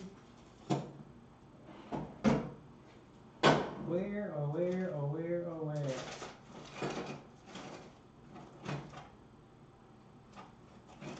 Oh, that's handy. My Windows 2000 server disk. I don't think I really need that.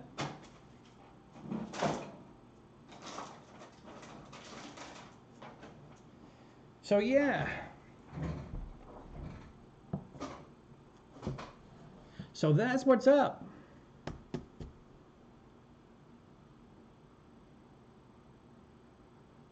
Holy crap, you got a 10S4?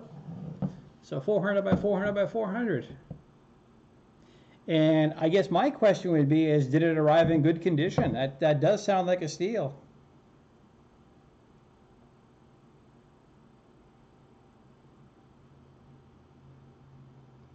One of the things I've been working on, got a bunch of parts printed here, and it may not make a lot of sense, but this one came out a little bit stringy. I am trying to, I found a couple designs, but I am trying to get, and this is using GoPro style mounts here, I am trying to, on my Spectrum DX6i, I am trying to figure out a way to mount an LCD screen or tablet or phone on my radio so I can use that when controlling R2. And I did this last night with Cura, which Cura I've had some real hit or miss with lately. And this filament, the IC3D, I can't see from the distance yet. No, I'm right, IC3D filament. It's been a little problematic, but I'm finding that it likes to print cooler than the usual Ultimaker brand filament. And I got some pretty good prints out of it. I'll, let's see, let me go to this camera here. And came out quite well. I don't know what's going on with the infill here around that circle. Again, this is Cura. I sometimes have this battle with Simplify 3D, but yeah, Cura. Yeah, see, I had some I didn't use supports. I didn't think I needed to, but oops. But overall, these prints came out quite well. I used to be a big fan of Cura, but gosh, I don't know what's going on with these newer versions. They've been a real red-hot mess.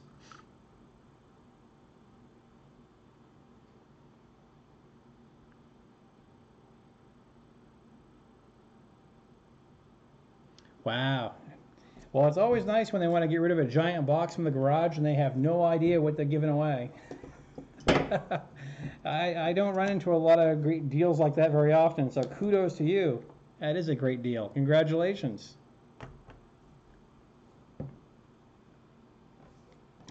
the G-Tech remarkably is printing very well after all the work we've done to it. So I haven't tried.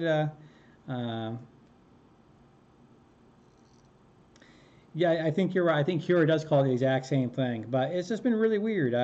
It used to be Cura. You know, you kind of get spoiled with some of these slicers. You know, especially if you own an Ultimaker.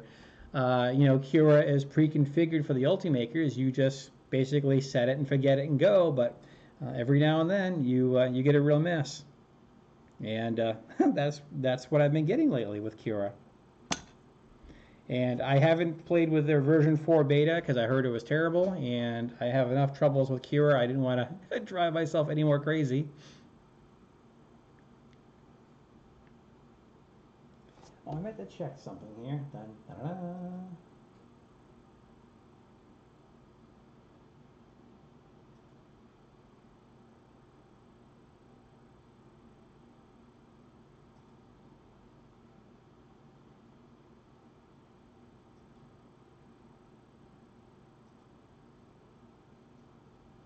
All right.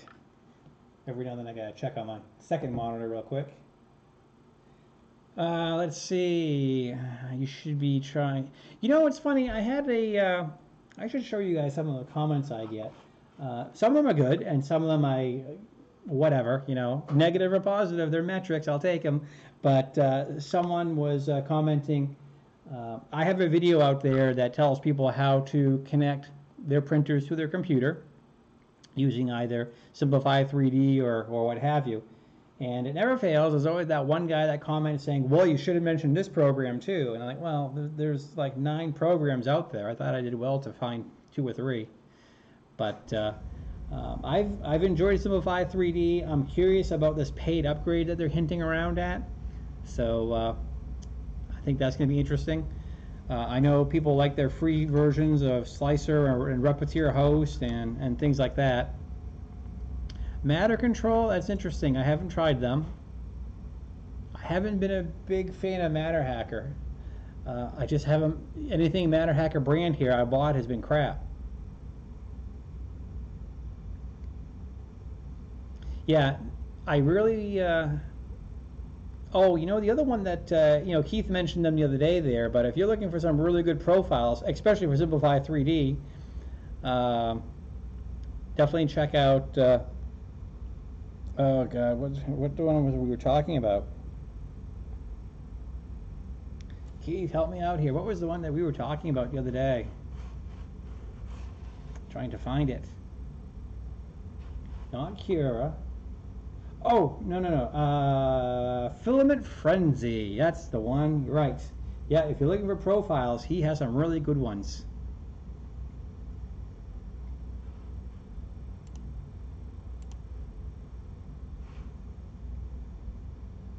Yeah, I can't believe it didn't come with that spring. It just drives me crazy that I'm going to go online and order 5 springs and I'm going to pay it's that much more in shipping. Son of a God. Oh, yeah, the only an hour and a half? Yeah, I bought their filament. Actually, I got some of their PETG here, and it arrived in a baggie. Wasn't vacuum packed, no desiccant. And when I told them I was having problems printing it, they told me, well, I need to dry it in the oven for 6 hours. I'm like, I bought it brand new, assuming it was ready to go out of the bag. So I just, from now on, I just go to printed solid. I'm not going to mess with Matter Hackers. I keep on feeling like I'm dealing with the B crew whenever I call and ask a question.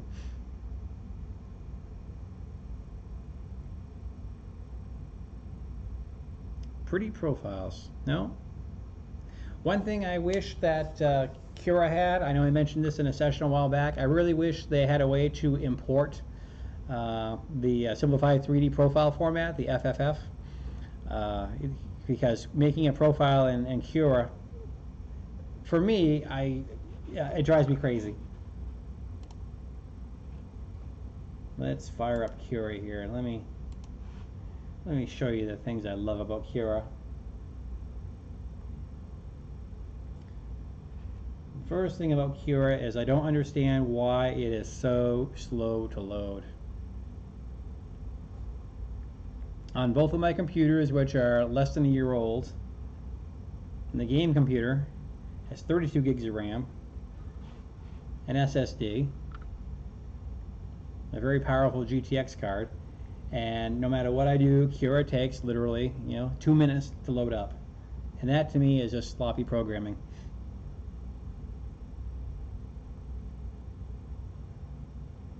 Alright, so let's see if this is going to finally open up here. Yeah, it's finally opened up. But going through these settings,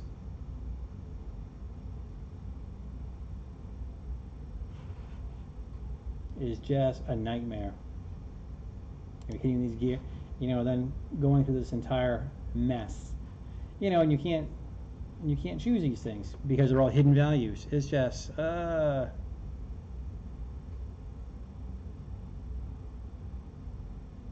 yeah, saran wrap around the felt. Yeah, that's very similar to what I ran into. But I don't understand why oh why. Alright, let's...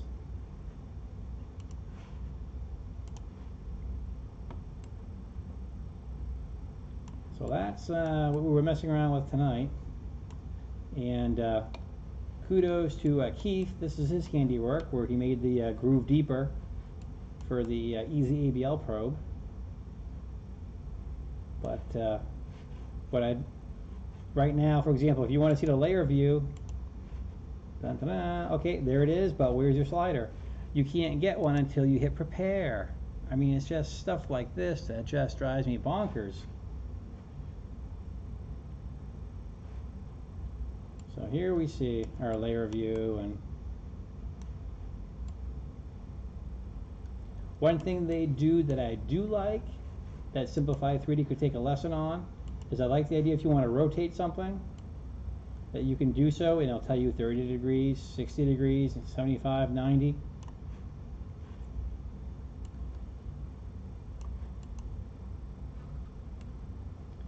But once you've moved it around here, again, you won't see the layer view until you, once again, reslice it.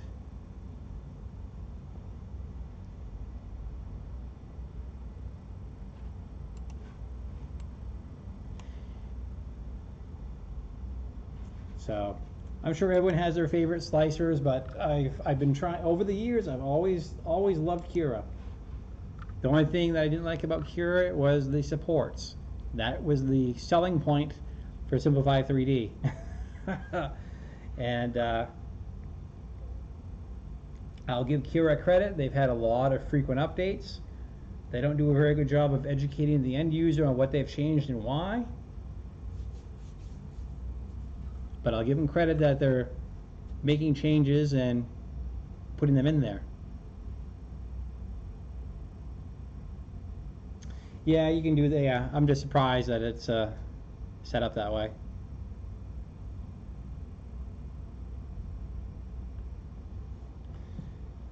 And I'm looking at my desk and I'm still not seeing a spring. Oh, I'm so bummed out about that.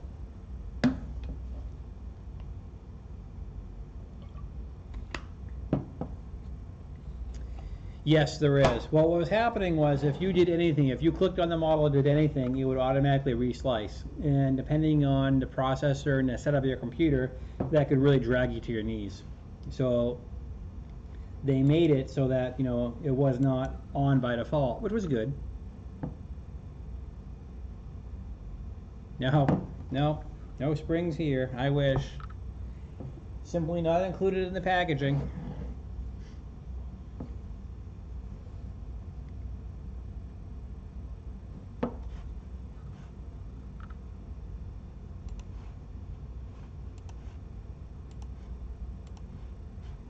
Trying to remember, what is this?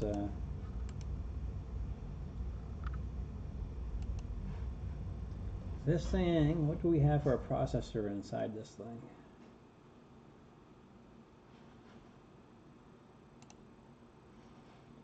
We have a Core i7-8750.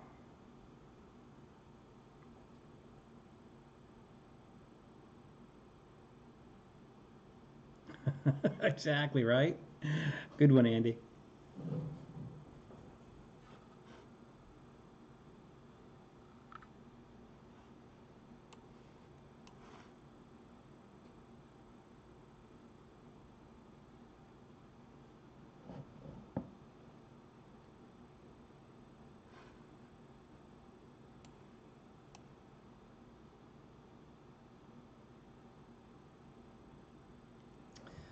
All right, gentlemen. Well, unfortunately, those springs haven't turned up. I'm gonna have to order some, and it's gonna take a couple days for that crap to show up. I'm gonna go through my stack of stuff again, probably tomorrow morning. Maybe I'll find something that's usable. But man, what a bummer. I mean, if I wanted to, I could tear apart the one on the FT5, but the FT5 is gonna be upgraded soon as well. So why steal parts from that? But I hope you've enjoyed the Friday night chat. I'm sorry the construction wasn't very productive. Oh man, guys, I'm sorry about that. Try to be a better host and have something more interesting going on than, oh damn, we're missing parts. But so with that, I'm going to wrap this up. I thank you guys for watching. If you're not already a subscriber, please hit the button in the corner and become a subscriber. And yeah, that's pretty much all I got tonight. So it's just after midnight here on the East Coast, so it's bedtime for me. And I really need to sit down and finish the videos I have in my queue right now. There was also, actually, before I have everybody go run away here, I did hear from a friend of mine. He is a, where is the thing he sent me? I think you guys would enjoy this too. Kenneth had sent me a message about something he'd been working on. He's the gentleman that makes the Octoprint plugin.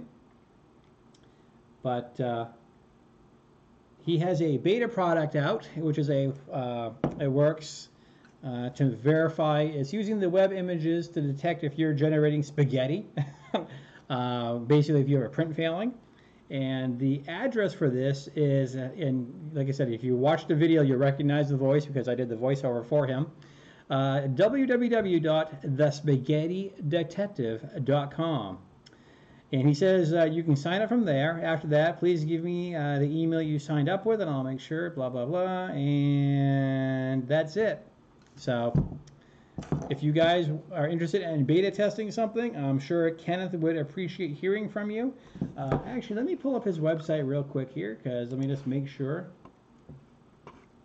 And let's see, I have it, the Spaghetti Detective.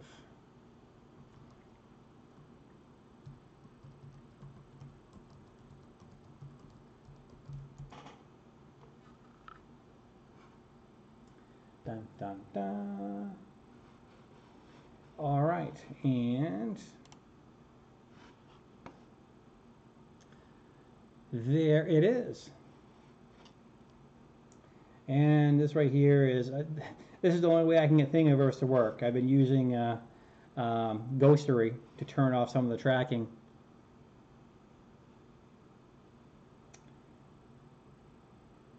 So what he can do is, if you get a print that's starting to crap out, it'll notify you so you can, by remote control, stop that print. And let's see. As a 3D printing hobbyist, we all have our moments of printing, well, spaghetti. But what's worse than a print failure is that the failure happens when you're sleeping or outside doing grocery shopping. That's why we created the Spaghetti Detective. The Spaghetti Detective is a software program that constantly runs on a computer server and monitors the print pictures coming from your webcam. When a possible print failure is detected, it automatically pauses the print and alerts you via email or text.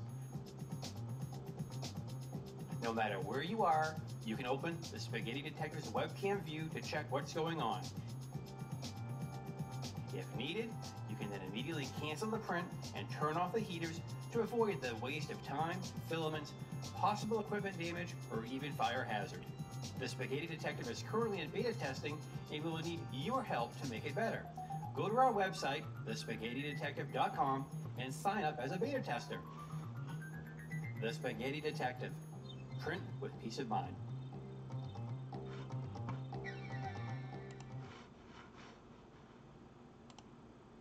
Does that guy have a great voice or what?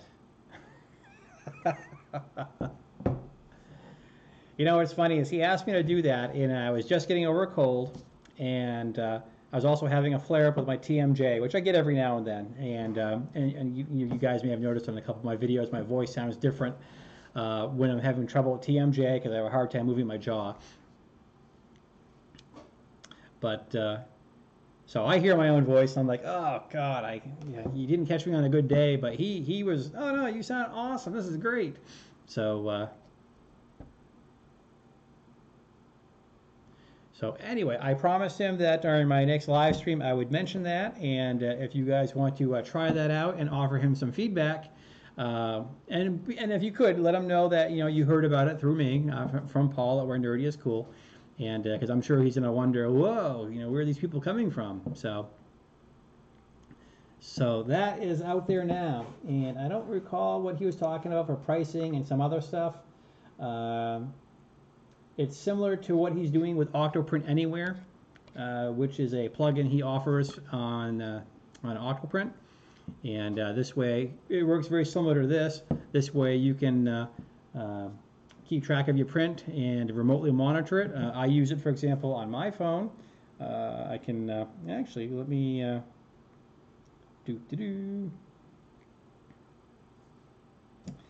So what I do, let me go to this, so on my phone, with Octoprint Anywhere, I'm logged onto his website, so I can scroll through and I can see what's going on with my monitored printers. And right now I have that Pi turned off on the other one. But while they're printing, if I'm printing with Octoprint, what I can do is, if I want to increase the temperature or make any changes, under here would show the same kind of control pad that you see on Octoprint. So that's quite nice of what he has. Let's see, that's the other screen. Let's come back to me. Dun, dun, dun. What's cool about that app is it's HTML5, and it's you log onto the web page, whether it's with your phone or your tablet or what have you. It works very, very well. And he also has a few toggles set up so that yep. And he has it set up as well too where there's a low bandwidth option. So if you're having difficulties with your data, but you still want to keep track of your print, you can set the low bandwidth option so it'll send less updates. And it's only streaming data when you are connected and viewing it. So it's a very nice addition. I've been working on a video for this, and every time I'm about ready to start editing the video, I get a notification from him saying, "Oh, I just put out a new update." I'm like, ah. So this poor video has started and stopped about 10 times. Well, maybe a little bit less than that. But the one thing, and the one thing I'm having kind of a mental block about in the video I'm working on is, it's one thing to remotely monitor a print, but the thing I'm trying to get across to people is that, look, you may want to think twice or think long and hard before letting a print run for a long time unattended at your home. Now, in my case, I don't mind letting it run on the Ultimaker or a couple of my other printers. The G-Tech, no way in hell. that thing is, if that's running, I'm home.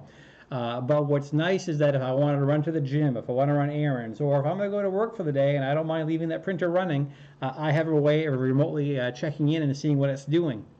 And so that's one of the things I'm trying to figure out, how to write that into my video. It's like, look, this is not, I'm not trying to encourage you to leave your printer unattended and running while you go shopping or whatever, but to those of you that have a printer that you feel okay about trusting, or perhaps maybe you already have safety equipment around it, maybe you have a device above it so that if it does overheat, it'll put the fire out, that kind of thing.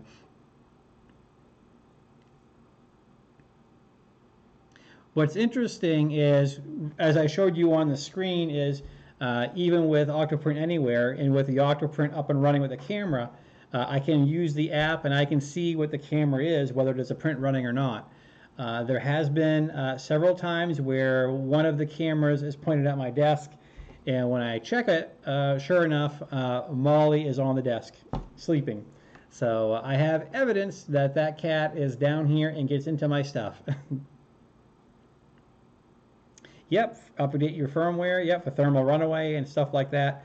But again, you know, you're depending on your printer, depending on your situation. You know, there are some printers I don't have a problem leaving unattended, but of course, you know, there's a couple inexpensive printers that can overheat. I don't know what the name of that device is. I've seen them where you mount them over a stove, and if it overheats or catches fire, it lights the wick on this device and it explodes and puts out the retardant everywhere. I can't remember the name of it, but I've seen some guys put those in their 3D printer enclosures. So that's the thing that I've been trying to get my mind around on that video, is how to portray that. I'm not encouraging you guys to leave your prints unattended, but you know, if you want a way to remote monitor them, this thing won't cost you a whole lot of money. I don't remember how much he charges for one, but if you were going to do like several printers, he doesn't charge a whole lot of money, and he also keeps some time lapses available as well on his server for 30 days. So yeah, the ANA A8 was the one I was thinking of exactly. So I said I was going to wrap up, but I just remembered that I promised Kenneth I was going to mention the Spaghetti Detective to you guys. So there. I'm really going to go to bed this time. So I thank you guys for watching. You guys are awesome. I apologize for not having all the parts I needed to do this upgrade. I'll get those ordered. I may order a few extra things because I would like to do some progress on the TiVo Tornado. So Keith, keep me on that. Let's talk again tomorrow about everything we need to make that project happen. So thanks for watching. Thanks for subscribing. If you are not a subscriber, please make sure you do so. Have a great night, and remember, this is where nerdy is cool. Stay nerdy, guys.